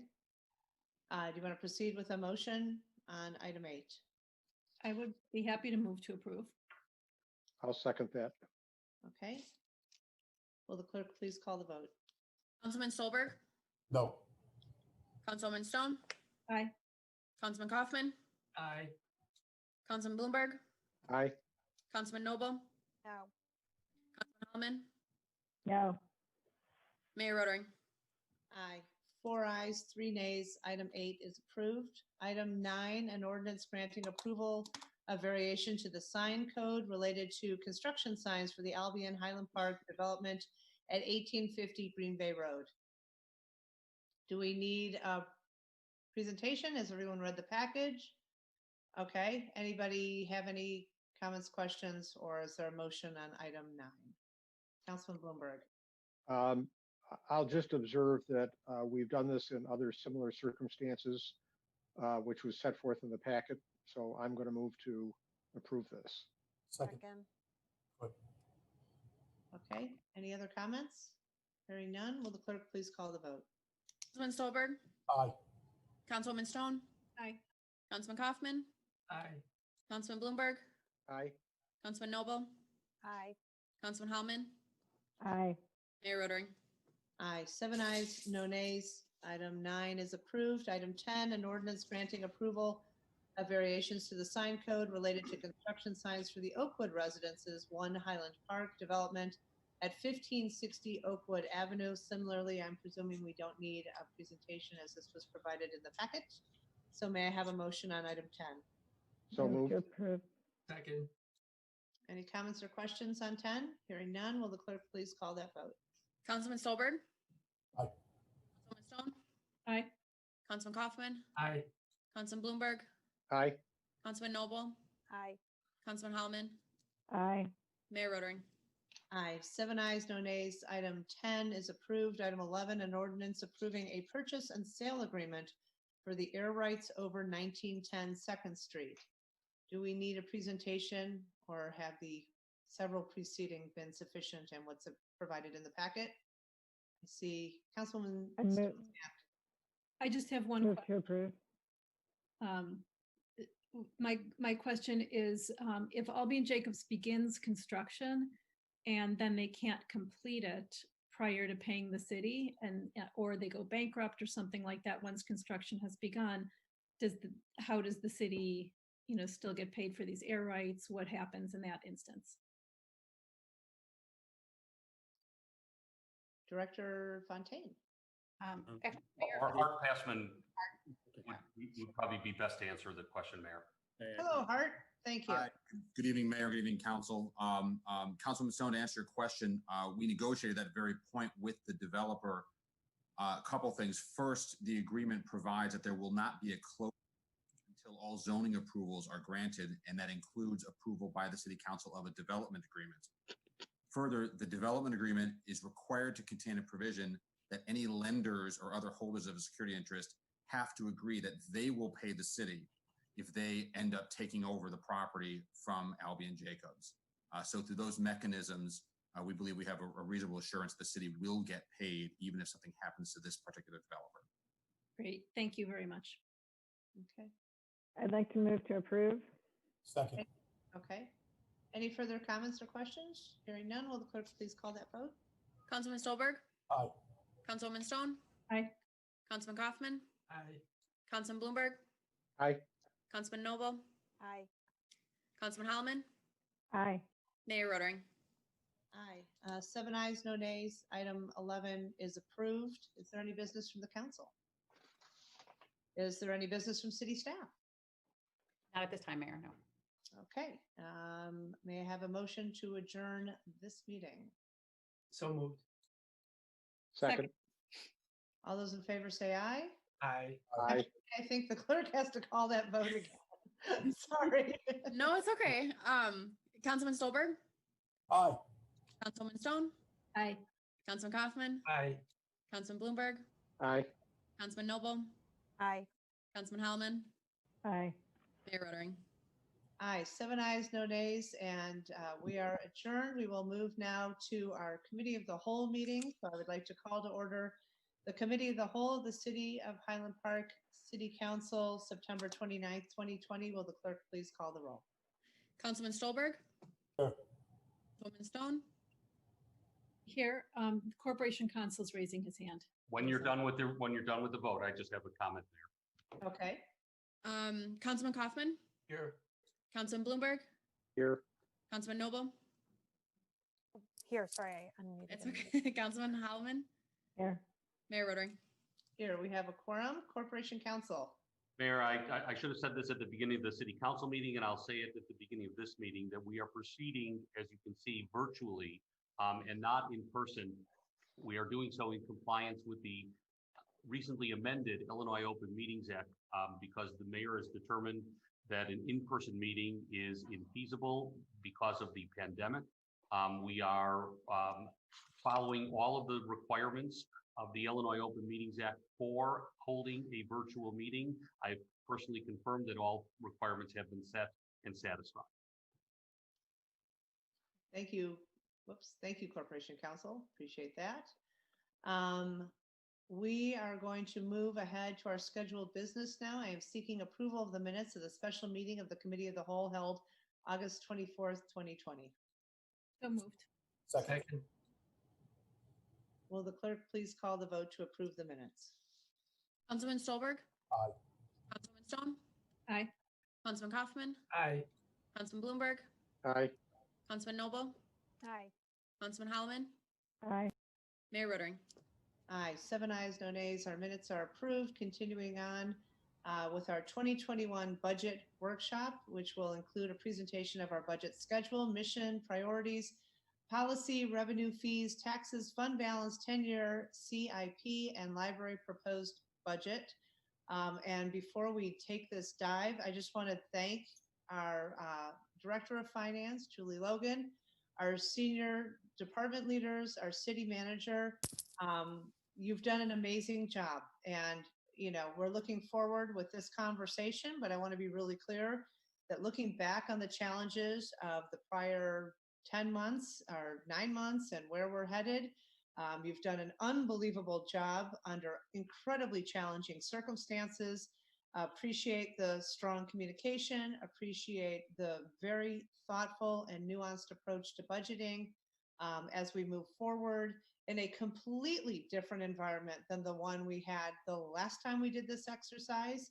I just really want to share, I believe on behalf of the council, our absolute appreciation for all of the hard work that's gone into this as we move forward with this conversation. So if I were wearing a hat, hats off, and just want to say thank you for everything you've done to pull this together, both in terms of your careful assessments and analysis, but also in terms of recognizing still truly the values of what matters most to us as a council and as a community. So thank you. Thank you. Thank you, Mayor. And on behalf of the staff, we greatly appreciate your support. We do have a PowerPoint that we are going to share in a moment. So we have the city presentation, and then our library representatives are here this evening as well to present the library budget. First, let me say that, you know, this pandemic, it's hard to believe we're 6 months into it. I think the pandemic has really reinforced the important role that local governments place because at the onset, we have moved quickly and swiftly, and I think in a very professional manner to continue to provide exceptional service to the public, reinforcing the importance of health and safety of the entire public, as well as certainly our employees. And I want to thank you, Mayor, and the City Council for the sound and thoughtful policy decisions that you have been making. It has really helped guide us as we move forward to manage the day-to-day operations of the city, and certainly in consideration of the financial impact that the pandemic has had on our finances. I share this with you often, but I really can't stress enough just really how proud I am to represent the city of Highland Park, because we have an exceptional staff. I think the best of the best.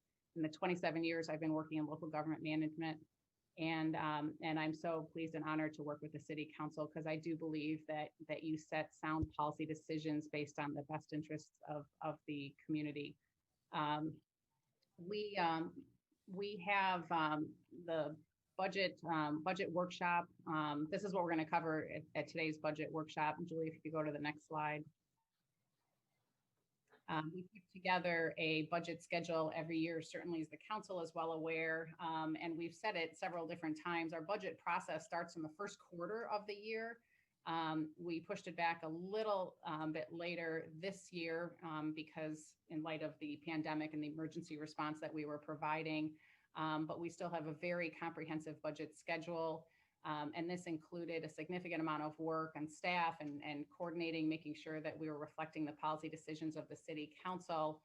We provided a budget amendment mid-year in consideration of the pandemic and its impact on our finances. But this is just a snapshot of the major work initiatives that are undertaken as part of the budget schedule. It includes significant amount of feedback from the public. We welcome public feedback. We are coordinating with our government partners as well as although we have separate responsibilities, we recognize that we are one community, so we work very closely with them. And then we've itemized in here just the major work initiatives and objectives that are undertaken as part of this budget process, which carries us through to the end of the year as our fiscal year starts in January 1. We are pleased to present a balanced operating budget, and Julie's going to walk through our revenues, expenditures, fees and taxes and so forth. Having a balanced operating budget is certainly not easy to do anytime, and it's certainly not easy to do in a pandemic. And so again, I just want to extend special appreciation to all of our staff, department directors, supervisors, all employees who really from the onset have been so thoughtful and careful in terms of managing our expenses, in terms of taking a look at our revenue streams coming in just to make sure that we can be fiscally responsible with the city's finances. So that's the budget schedule. And if we could move on to the next slide. This is the mission of the city. Every year as part of the budget process, we review the mission to make sure that it's still reflective of a policy direction that the council wants us to take. So I won't read it to you. I know everyone here has this memorized. So just want to open it up if there are any recommendations for changes as we move into the new fiscal year. And then the highlighted graphic that you see there are the city's priorities. These priorities have guided us now for 2 years. So fiscal stability, public safety, infrastructure investment, and community vibrancy. We as staff are recommending that they continue to serve as our priorities moving into fiscal year 21. And as we take a look at our budget and our major projects and initiatives, we always go back to this mission. We go back to these priorities to make sure that all the work objectives are based on the foundation of the priorities and the mission. So just want to pause for a moment if there's any recommended changes. Okay, we'll keep moving. The budgetary policy is reflected in the budget. It is located on our website. And again, this is important in terms of what are the policies and major sections that make up the city's budget. And so these are itemized here. I won't go into detail, but I invite the public to take a look at our current budget, and you can see the details behind all of these bullet points. And then certainly can entertain any questions of the city council. Okay, so we keep going. All right, and then Julie is going to walk us through revenue. So I'll turn it over to Director Logan. All right, thank you, Gita, and good evening, Mayor and City Council members. The financial information that we're sharing this evening is significantly not new. It reflects the financial information from the previous committee of the whole meetings when staff discussed the COVID-19 impact on city financials. This first chart showing total revenue, it's showing the trend for the 5 years ended fiscal year 2021. And of course, it's also showing the breakdown of the revenue that's proposed for fiscal year 2021. So for fiscal year 2020 revenue of $66 million, excluding asset sales, transfers, and bonds, that's expected to be approximately 4% higher versus fiscal year 2020, although fiscal year 2020 is expected to be 9% lower than fiscal year 2019. Total revenue of $79 million proposed for 2021 is expected to be 3% lower versus 2020, and 2020 is expected to be 4% lower than 2019. As discussed with the City Council in those May and June Committee of the Whole meetings, the COVID-19 pandemic is causing a negative economic impact on the city's revenues for at least the fiscal years 2020 and 2021. The revenue declines for fiscal year 2019 to fiscal year 2020 in the general fund, multimodal, and parking funds are significantly due to that COVID-19 pandemic impact. Over the 5 years, you see some peaks in the prior years. The peaks in 2018 for the street construction fund and in 2020 for the water and sewer fund, that's due to bond proceeds received in those funds in those years.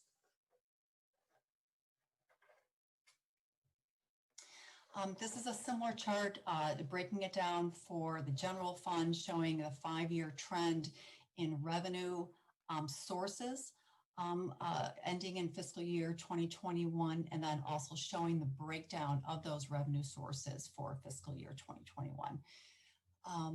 The city is forecasting a 2021 general fund revenue of $32 million, excluding asset sales and transfers, and it's expected to be 3% higher in comparison to 2020, although 2020 is expected to be 13% lower versus 2019.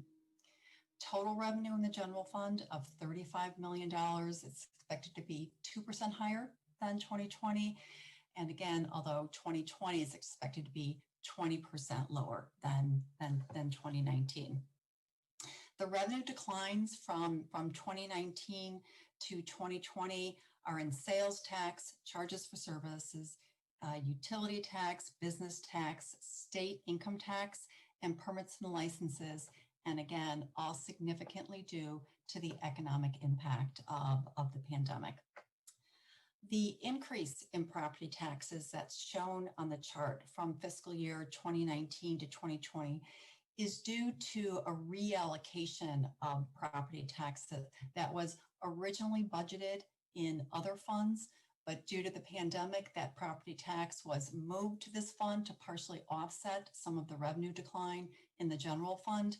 And then in those original funds, costs were adjusted appropriately for the loss of that revenue in those funds. Julie, if I could just jump in, I have a question and a statement. Sure. My question is, what's our basis for thinking that revenue will go up from 2020 and 2021? And I recognize we're, the 3%, the 4%, but even that, I'm just sort of curious to know, what are we basing that estimate on? And then I'll follow up with my really two sources. First off, the state is doing some forecasting of where revenues are going to be, that for those revenues that are remitted to us from the state. So we have considered those forecasts. And then we've also considered the trend of how revenue recovered the last time that the nation went through an economic decline in that 2007 to 2009 period. And so as we have looked at revenue going into 2021, and frankly, across the 5 years, starting with 2021, we're forecasting a very gradual recovery in revenues. And that's really what it's based on. Okay, thanks. And then just to clarify, the 1.1 million in increased property taxes is simply to recover the costs the revenues that were lost when we canceled the city stickers for the cars. So whereas, am I misspeaking? You are not misspeaking. That is not the property tax situation on this particular slide. I will discuss that in in an upcoming slide. That really affects the multimodal fund, and we're showing the general fund here. And basically what we did here in the general fund is we originally had been planning some property tax significantly in the capital fund, and we moved that in. So really what's happening here is a reallocation of property taxes into the general fund to fund general operations. And then we reduced the capital improvements that we were going to spend that money on. But you are right, Mayor, when we do show that in the next couple of slides, it is definitely just an offset with zero impact to the resident on a total tax basis. Thank you. Councilman Kaufman. Thank you, Mayor. Just piggybacking on the mayor's question, or part of her question, Director Logan, I know we talked about this before, but I'm just here when we analogize at the previous recession. In this case, unfortunately, obviously with the pandemic, we also have a couple with severe health crisis. So it's really hard to makes it even harder to analogize. But nevertheless, you feel as best as you can tell, given the circumstances, that we're still being relatively conservative in our revenue projections? I do believe that we are being conservative in the projections, but I put a caveat on that, in that it's tough to look at history given the current pandemic. We really haven't had a situation where businesses were closed or restaurants weren't able to bring in more than 25% seating indoors, or that people would even want to go into these establishments. So it's really, really difficult to tell. And in addition to that, we have seen what we've witnessed to date when we look at the layoffs that are being announced, by the companies around the world. That has significantly been a lot of blue collar layoffs to date. In an economic situation like we currently have, we are now going to go into a period where we will see, or I anticipate, I'm forecasting this, I guess, we will anticipate white collar layoffs. Hopefully we have impacted revenue enough for those things that are yet to come, the impact on state income taxes, the impact on spending. So we hope, I guess, and we believe that we have been conservative, but again, this is an evolving economic situation, and we're watching it kind of month to month to see, how things are coming out versus how we expected them to come out. Thank you. You're welcome.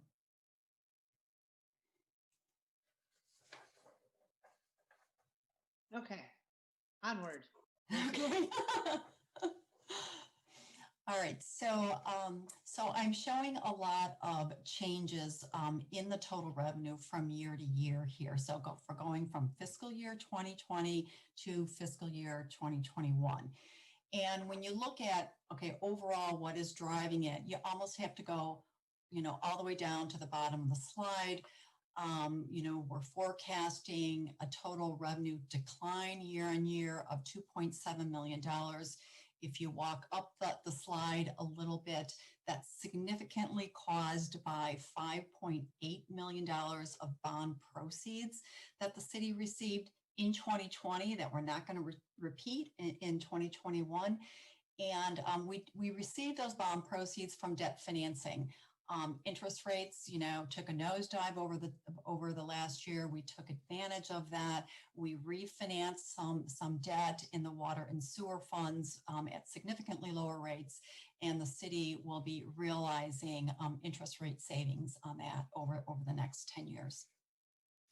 In addition to the $5.8 million decline year on year, we are also forecasting approximately $1.7 million decline in grant revenue year on year.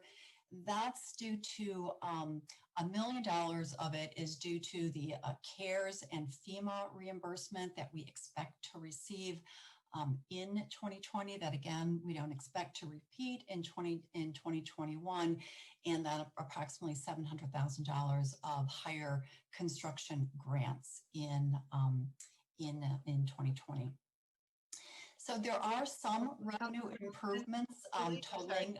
Yes. Councilman Holloman has her hand up. Oh, I'm so sorry. I can't see everyone, so I apologize. I can only see a few of you. No worries. No. So Right, the way of the display. absolutely. Go ahead, Michelle. Yeah, well, you wouldn't want to miss this burning question, Julie, I know. Just a question on when you say we did bond debt refinancing, the city itself doesn't like take out a mortgage, right? We don't borrow against our properties. We issue debt. Is that correct? That is correct. Yes. So when we need to raise revenue, our vehicle for doing that is to go out and issue bonds. And in this case, we had a reason to refinance those bonds. That's where that came from? That is correct. That is correct. So we did not go out and issue bonds for additional spending. Right. So when we received this $5.8 million of bond proceeds, we paid off, equivalent bonds that the city had on the books. And now going forward, we'll have lower debt payments because we refinanced it at a lower rate. Okay, because I had a constituent ask me, well, why don't we just, if we need money, why don't we just borrow against something like the water treatment plant? Can't we just take a mortgage out from that? And my answer was, no, city policy is to not do that. That's why we issue bonds, but just want to make sure that that's true. I have never heard of any municipality mortgaging their properties. I'm not even sure if that's possible for a municipality. I'd have to actually investigate that.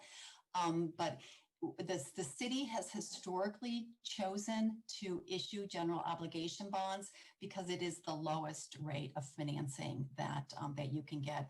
If you go into the mortgage market, I mean, obviously right now in today's market, everything's low, even the mortgage rates. Right. But the bond financing is generally your lowest rate for a municipality of our caliber. Great. I think it's important to note also, we already have debt focused on the water treatment plant project. So you would essentially be paying twice for that facility, given that we have. Yeah. No, I'm not saying it was a good idea. I'm just, people are trying to be creative. I've also been approached with that idea. Yeah. Right.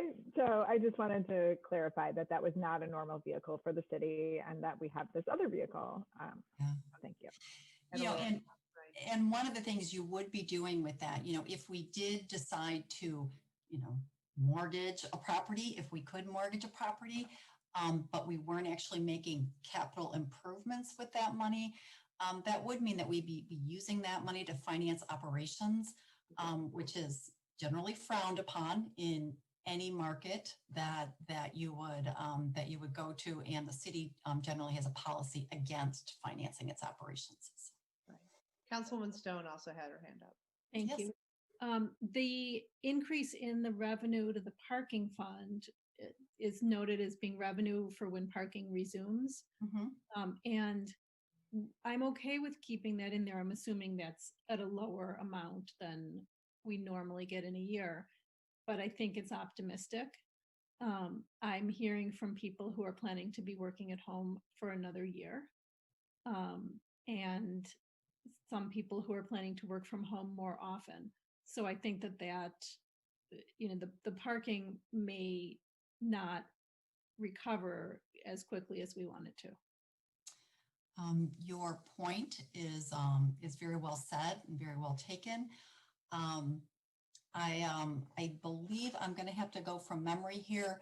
I believe we assumed that we're at like 25 to 50% capacity through the first 6 months on parking, and then you really get recovery like in the second half of the year.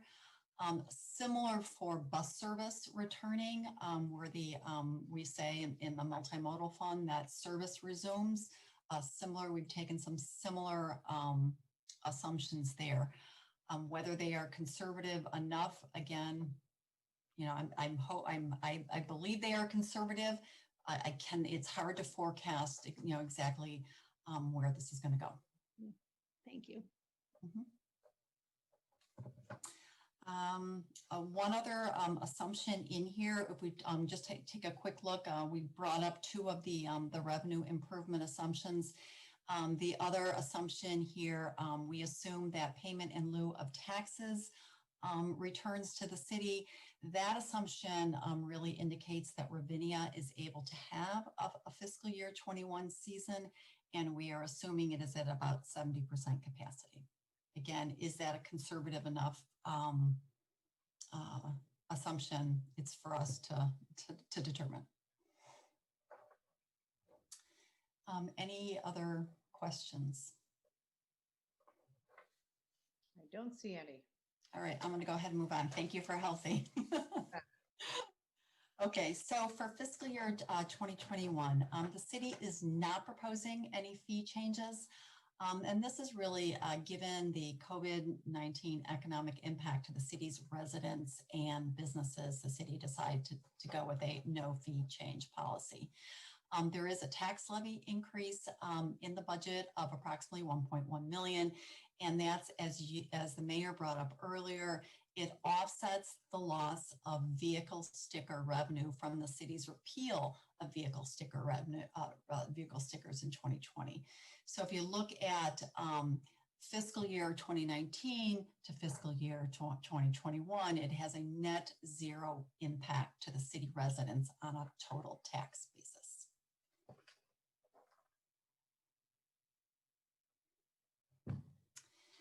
So the City Council previously approved a 10-year water rate increase plan as communicated during the fiscal year 2020 budget workshops. Given the COVID-19 pandemic, staff recommends that the rate increase previously scheduled for fiscal year 2021 be suspended. The 10-year water capital plan has been updated to accommodate this change. And then the rate increase plan would resume in fiscal year 2022 as originally proposed. I'll just add this was on the agenda, and this did get approved earlier this evening, but it was based on policy feedback received from the council previously. And then we just wanted to show the multi-year plan as well. And certainly this would be presented every year for formal council consideration. Yes, Councilman Holman. Are we seeing an increase in water usage with everyone at home? Like, does it balance out? We are not. I thought that we would be, but well, you know, businesses are down, residents are up, so it's kind of equalizing out. And you know, our pools being used, were they used as much this summer? You know, we didn't see some of that.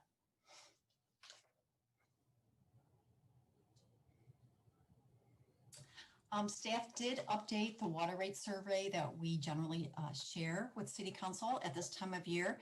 And the proposed 2021 rate will continue to be lower than most other local municipalities in comparison to the last 2 years of rates.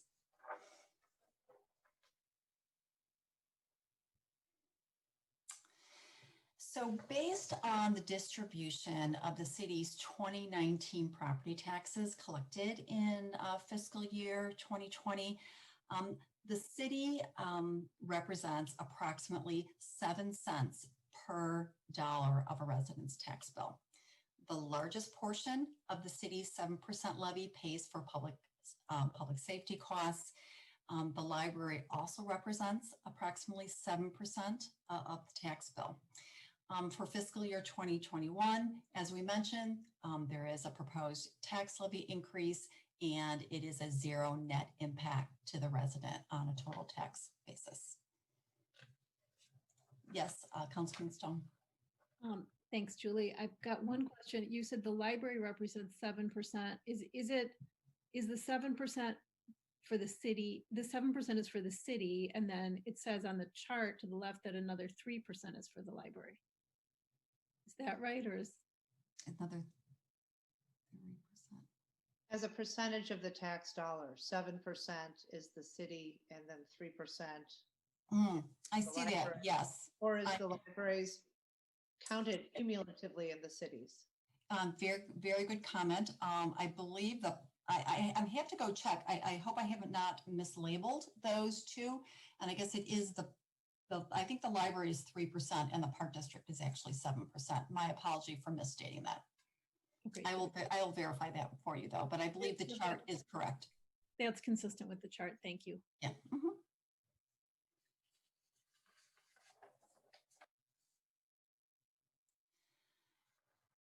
So we have seen the slide, oops, I don't know how that happened. Sorry about that. This chart shows a roll forward from fiscal year 2020 to fiscal year 2021 of each of the city's fund balances in comparison to the city's fund balance targets based on staff's fiscal year 2020 estimates and the fiscal year 2021 proposed budget.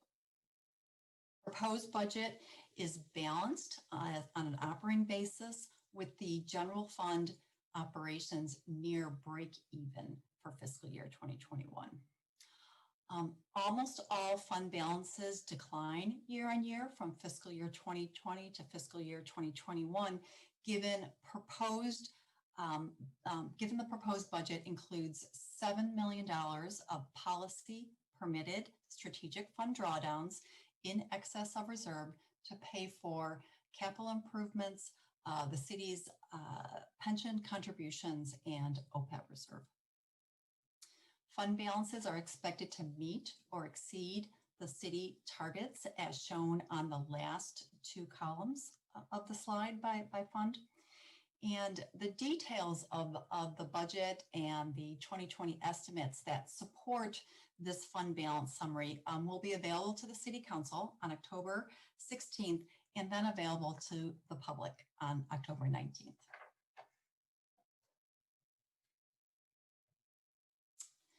Staff's proposed fiscal year 2021 capital improvements total $13 million, with $10 million of that total, or 75%, for infrastructure. When you look at the breakdown of the spend, 54% is for water and sewer infrastructure improvements, 20% is for street, parking, bridge, bike walk, sidewalk, lighting, striping, and tree upgrades. 20% is for public safety, fleet and equipment, public works, fleet, and citywide technology upgrades. And then lastly, 6% is for facilities upgrades. For fiscal year 2021, the capital funding plan is 100% pay-as-you-go and is significantly from strategic fund drawdown, motor fuel tax, grants, user charges, and the city's home rule sales tax. So I think it's worth noting again that our fund balance has been high out of an abundance of caution. And when you look at the city's financial policy and purposes of use for those reserves, capital projects are one, unexpected significant impacts on revenue are another. This again shows just very careful, thoughtful fiscal responsibility in terms of both planning and use. So I just want to say thank you.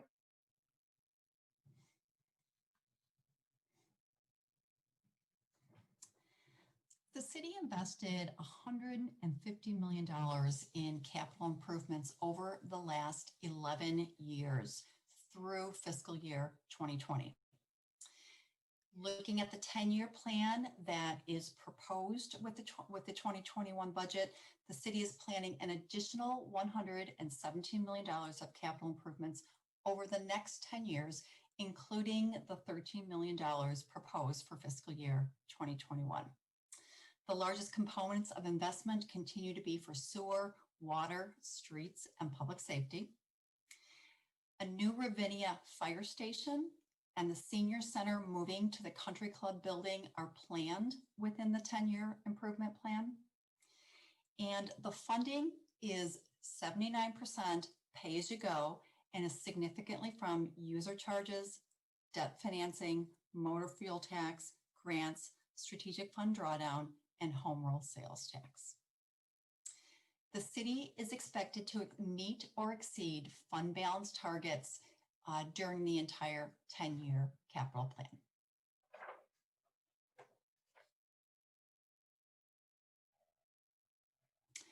So next, Ramesh is going to go through a facilities update and the fiscal year 2021 capital and the 10-year capital plan.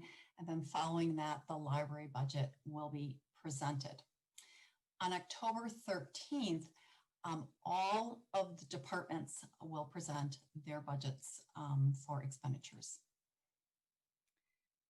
Mayor, I just wanted to pause for a moment and just make sure that that the council is comfortable moving forward with the capital presentation. You did receive a copy of the PowerPoint. I know we've talked about the various capital projects. We're happy to go through the PowerPoint presentation if you like, or we can open it up to questions as well. Do we want to just go to questions? I appreciate and strongly support, obviously, investment in infrastructure and the thoughtfulness that's gone into putting this plan together. But the vast majority of this is not news. I'm happy to have a presentation, or we can just take comments or questions. What's the group's desire? Mayor, I thought that was the most exciting part, was this presentation. It's only my favorite part, but I do want to be respectful of people's time. It is truly, Ramesh, my favorite part. Right. Anybody have an opinion either way? Stolberg, Kaufman, Bloomberg, Noble? Mayor, I mean, I think we've all gotten the budget stuff, and I think us are meeting one-on-one with Gita in the next week or so as well. So I have no pressing questions other than it's amazing the job the finance team has done to really not impede services, condition of our city, safety. I mean, all of our core priorities in this unbelievably crazy world right now. So the fact that we're even still talking about a net zero tax increase and the second or third lowest water rate in the region and a host of other things while still maintaining a AAA bond rating. I think I could not be more proud of our finance team. Thank you. Thank you. I second that. Well said, Adam. Yeah. I had nothing to do with it. I just said it. They did all the work. They absolutely did. Okay. Well said, Adam, and well done to Julie and Gita and Ramesh and the rest of the staff. It's truly a group effort on this staff. So Ramesh, I hope you feel the love, but we don't need a presentation. It sounds like It's okay, Mayor. It's all in there. And I just want to accolade the staff, the presentation that you said to my staff, because, you know, Annette, Ron, Bannon, Manny, and Don Jensen also put there, and Joe Neal, you know, did their stuff. So I want to, present the same appreciation to the staff. They did the brunt of the work. So.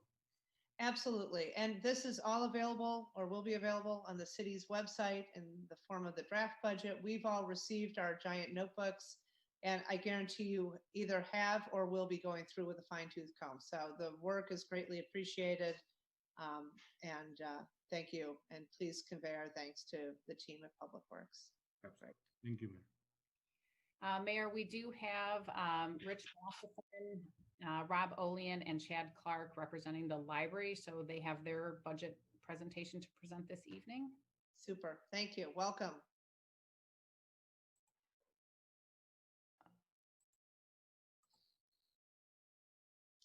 Chad, are you presenting on behalf of the library, or Rich, or both of you, or all three of you?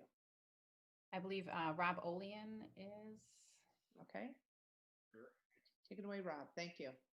Okay. Rob, I'm just here my screen, and then I'm happy to drive for you if you like. I think I can share my, okay.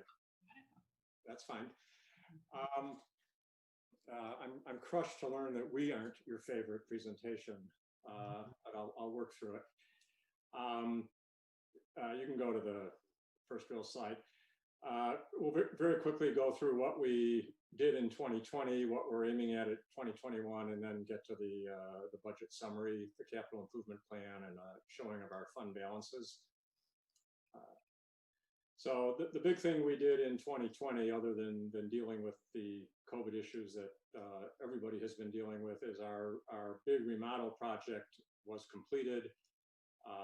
If there was one blessing to COVID, it was without all the people in the library, that project was able to proceed very quickly and very efficiently. So we had absolutely no cost overruns on that.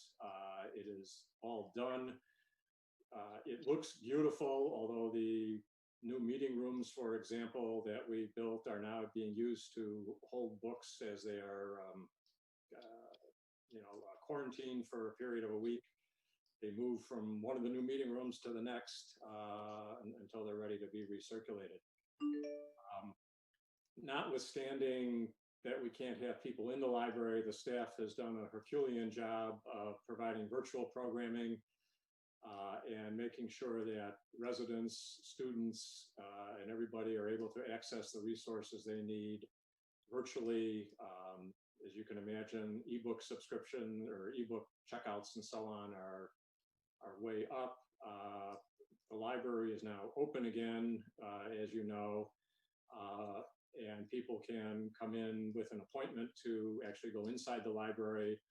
But we continue to handle a great deal of volume with the sort of drive and go, where you just pull up on the lower level, get out, walk to a desk, a bag of your books is ready for you, and off you go. We've continued to have success in obtaining grants to fund both programs and capital improvements, book discussions on the one hand, the hearing loop system. Our special programming has increased. Library U was expanded before it was closed down for COVID reasons. And the intergovernmental partnerships that we have always participated in, we continue to participate in. Next, please. 2021, we will continue to follow our strategic plan. We're due for an update of our building and parking needs assessment. The last such assessment was done several years ago, so that is something we will get done this year. We will continue to pursue grants, naming rights, and to achieve the efficiencies that we always try to achieve. The other big change for this year is we will have a new library director. As I think you all know, Jane retired earlier this year. Chad Clark has been serving as our interim director. The search for a new director, which includes Chad as a candidate, is ongoing, and we hope to have that wrapped up in the next couple of months. Next is the budget summary. The top line is really the bottom line for us. We are proposing a $200 decrease in our levy, so effectively a 0% change. We have some revenues that have gone down, as you can imagine. Fine revenue, of course, is way down because people could not physically return their books, so obviously we could not fine them for not doing so.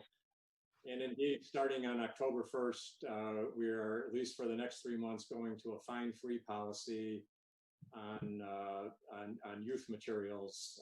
There's a lot of literature that shows that some families for whom a $5 penalty or fine is a significant expense, and so they don't come to the library with their children for fear that they're going to either be late or lose a book. We don't want to inhibit young children from families in need from accessing the library, so we're going to go fine free. It's really quite the trend among libraries. A number of our neighbors are fine free either for youth or for in their entirety. We're going to start with youth and see what happens. So we may even be a little optimistic right now on our fine revenue. We will see what happens. The rest of it is pretty straightforward, really. The programming and marketing and postage is down because we are not able and don't expect to be able to offer the kind of programming we are accustomed to, at least for the first several months of the year. And so to the extent we are seeing a decrease in fine revenue, perhaps in gifts and grants income and so on, that will make up for it. We also expect a slight decline in personnel costs, reflecting the fact that Jane has departed as a fairly senior executive, library executive director. We expect that her replacement will be compensated at a lower level. We've had a couple of other departures, both at the senior level and otherwise during the year. Again, those people are being replaced at people who are more junior level and therefore compensated less. And Jane and now Chad have also worked hard to achieve some efficiencies in terms of merging departments, or at least having department heads be responsible for more than one department. So we're getting some efficiencies in personnel, both in terms of higher paid people rotating off and just actually a couple of position cuts. The decline that you see in capital expense is entirely due to the remodeling project. Our ongoing funding of annual capital remains as it was. And all that taken together has enabled us to keep our levy flat for 2021. I'm happy to go to the next slide, but if people have questions on this one before we do, I'm happy to entertain them now. I don't see any questions. Okay. Here is our capital improvement plan. The big ticket item for this year is elevator modernization. As you've heard us talk about in the past, both in the context of potential expansion and otherwise, we have an old elevator that is not ADA compliant and is just old beyond being not ADA compliant. And so that is the large modernization project. The parking lot improvement is not all improvements. That reflects the fact that we're probably going to go out and get a consulting firm to look at the parking lot needs so that together with the city, we can proceed to address what, other than in COVID times, continues to be the number one complaint we receive from our patrons is the parking issue. As you all know, the city has the two properties to the east of the library, and whether and how those can get melded into a parking solution is something we will have somebody to look at this year. Beyond that, we continue to fund the reserve that we have set aside for potential expansion down the road. And again, in that, we include parking. We've done a lot this year with the modernization and improvement project. The expanded building that we've talked to you about going back, maybe 7 or 8 years now, that would look significantly different from our perspective. I don't think we now envision that we need anything approaching that. Having said that, though, there still are some needs that were identified back then that have not been addressed, even with the renovations that we just did. A proper facility for the historic archives being one of them. Improvements to the auditorium being another. You'll see we've got a design study budgeted for 2022. And there still are some other things that I think we'd like to do, but we are not, I don't think you can expect that the library will be coming to you looking for a 10 or 12 or $14 million addition to the building, certainly anytime within the next 10 years. As we see things today, at least. Any questions on this part of the slide? I don't see anybody's hands up. Nope. Okay. Next, this is just the fund balances. This was actually prepared, I believe, by Julie. We continue to maintain healthy balances in all of our funds. Obviously, with the renovation project, over the course of the last 2 years, we've taken about $1.4 million out to pay for this renovation project. But what you see here reflects that project has been or will have been fully paid for. And I think you can see that we're in pretty healthy shape across the board here. And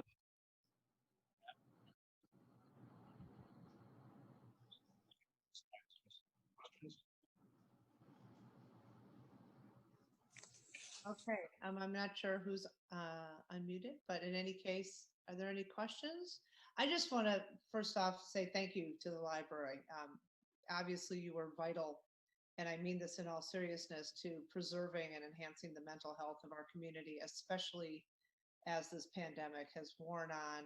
You've given a sense of normalcy, a sense of connectivity, For many folks who are generally isolated, you've given them the opportunity to interact with the world and to continue to interact with the world. So I just want to thank you for all that you've done for the community during this really challenging time. Are there any questions? Councilman Kaufman, I see your hand up. Thank you, Mayor. Not a question. I echo your sentiments. There's been a tremendous amount of thought and great leadership from Rich and Rob and the other board members, both how to pivot well during the pandemic, but also, as you can see, the rigor they've given to developing this budget and just trying to be really fiscally responsible, and at the same time continue to provide top-notch services and a wide variety of services to the community. So I commend the board and the leadership not only just during the pandemic but throughout. They really showed tremendous passion and commitment and resolve to making our library really the best it can be. Councilman Bloomberg, did you have your hand up? Yes, thank you. I wanted to echo those sentiments and add a personal note. My parents, who are much to my great pleasure, both living at very old ages. My dad is 92, my mom is 87. They have looked to the library throughout this pandemic, as the mayor indicated, to stay connected to the world. Both of them have expressed to me frequently their appreciation of the protocols and the systems the library has put in place to make it easy for them to have access to information, books, movies, and all of the other wonderful things that have been continuing to be available to them and their peers in this difficult time. So thank you. I don't know if Rich and Chad are muted or not or able to speak, but I'll just on behalf of all of us say thank you for those words, and we greatly appreciate the working relationship we have with the city in terms of the city providing both for our capital needs and making it possible for us to do the operating things we do. One thing that was not included in our slide, but I will just add here at the end, the consortium to which we belong has recently undertaken a survey of the member libraries. And at this point, we have results from 14 of the libraries in terms of what expenditures per capita are. And we rank it, we're at number 7, sort of right in the middle, behind Glencoe, Deerfield, Northbrook, Prospect Heights, Skokie, and Arlington Heights. So I think we're providing great services to our residents, but we're doing it as a Toyota, not as a Cadillac. And we're proud of that.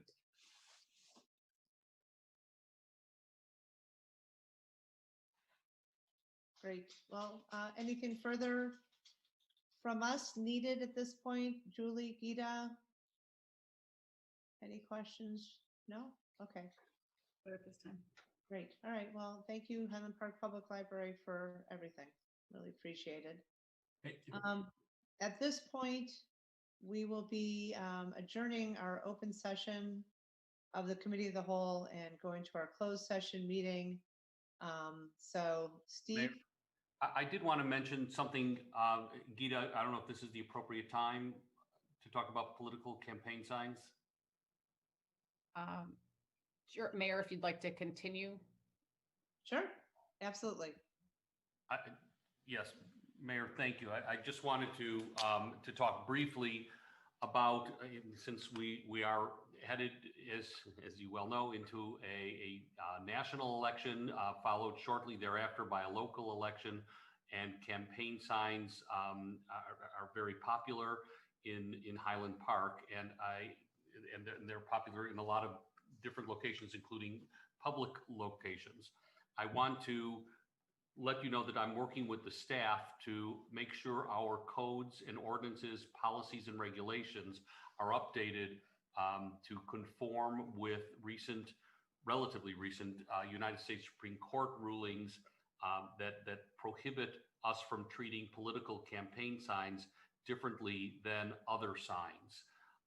We will work to make sure that they are properly noted and treated both on private property as well as on our public forum and other locations. So I just wanted to make sure the council is aware. If anyone has any questions, you're welcome to raise them now or call me. What changed? Well, we used to treat political campaign signs differently. We had greater restrictions on them than other signs, political message signs and other types of signs. And the Supreme Court has determined that political campaign signs enjoy the same First Amendment protections as all other signs, all other non-commercial signs. So, but they still can't put them on public property, can they? That is correct. You can't put them on public property other than our public forum, and only then in accordance with our rules and regulations and permitting. So where would if somebody wanted to go and find the information about our regulations, where do they go for that? Well, I'm advising you now because our regulations aren't up to date as they are on the books right now. And so we're working on amending those. Some of them will require change through our zoning code, and that requires a plan commission review. This isn't actually going to be done before the next election then? What's like changed? right now? Right No. now it's election season. So, Right. So we've advised staff that they are not to enforce regulations on private property in terms of number of signs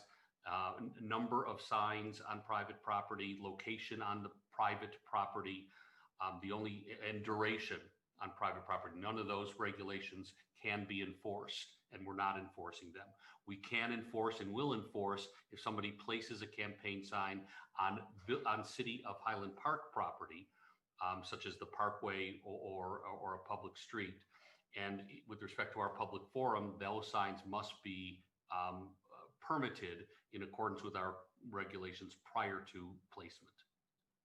But my recollection is there currently is no limitation on the number of signs or the placement on property, the private property.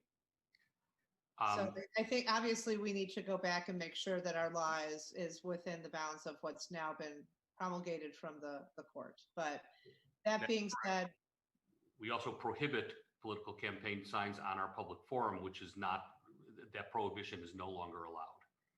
what is our public forum? I don't know what that is. It's also known as the Pocket Park, located at the intersection of, I want to say St. John and Laurel. Central and St. John's. What? Or I'm sorry, yeah, St. John's and Laurel, correct. Yeah, the southwest corner.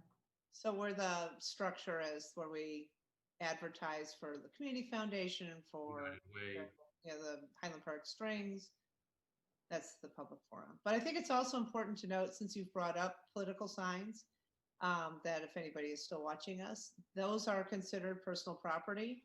And so taking them is stealing, and vandalizing them is vandalizing property. Councilwoman Stone, you had your hand up?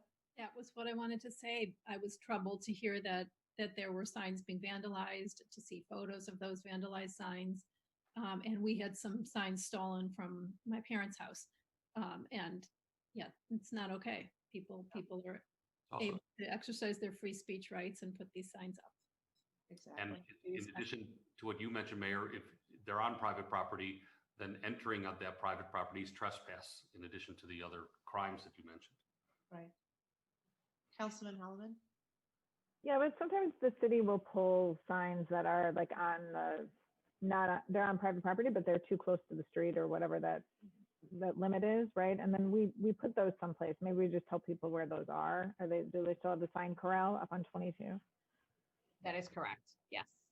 So if somebody is missing a sign, it's possible that it was placed too close to the curb and the parkway where it didn't belong, and which is still not allowed, correct? Right. Councilman Hellerman, I'm not sure that we would ever remove a sign from private property at all, but we would remove, some people think that part of their parkway is their private property when it's not. That's when we would remove, and yes, they will be available at the public works. Right. People aren't distinguishing that though, right? So they're just looking out their front door and saying, oh, somebody took the sign, it was on my property, even though it's the parkway technically. It would only be for public property that we would remove. Right, right. But those would go to the sign corral, right? Behind Public Works on Half Day Road. If it's in the parkway on public property in front of a residential home, so it appears that the homeowner put the sign there, they just put it on public property instead of private property. Our building staff would either lay it down or just move it over at that point. But the area where it's mostly enforced, where we actually pull the signs and take them over to the public works yard, those are on public property, illegally placed signs on public property along major thoroughfares in the business district, things of that nature. That's where they're pulled and transported. So individuals can contact us or just go there and see if their signs are there. If we find, typically we'll come like on a Monday, somewhat, group of people have gone out on Sunday and put signs all over the community. In that case, we'll contact the candidate just to let them know in their campaign office, we pulled a number of your signs, they were illegally posted, and provide them the regulations to do it correctly. All right, anything else for this open session committee of the whole? Mayor, just a note, the Pocket Park, my answer to Councilman Holloman should be amended. The Pocket Park's at St. John's and Central, not St. John's and Laurel. Oh, interesting. Okay, thank you. But what does that mean? Does that mean people can put their political signs in the Pocket Park? I'm not familiar with that. It's a public forum that any signage can be placed, in which any signage can be placed. I think we have a maximum of 2. It could be for a period of 30 days. So they have to go through that process. It's not like you can just go and stick your signs up there. Okay, it was a little confusing the way it was being. Correct. Yeah, okay, great. I'm seeking a motion to go into closed session. Mayor, I would move that we go into closed session for purposes of discussing salary schedules for one or more classes of employees, pending litigation, approval of closed session minutes pursuant to 5 ILCS 120/2 C2 11 and 21 respectively. Second. Will the clerk please call the vote? Councilman Stolberg, Councilwoman Stone, Aye. Councilman Kaufman, Aye. Councilman Bloomberg, Aye. Councilman Noble, Aye. Councilman Holloman, Aye. Mayor Rotering. Aye, 7 ayes, no nays. We are going into close. Thank you. Use the link that I sent you. You betcha. Thank you.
I am here to tell you that the council has given me permission to adjourn the open meeting of the Committee of the Whole. Rob Sabo.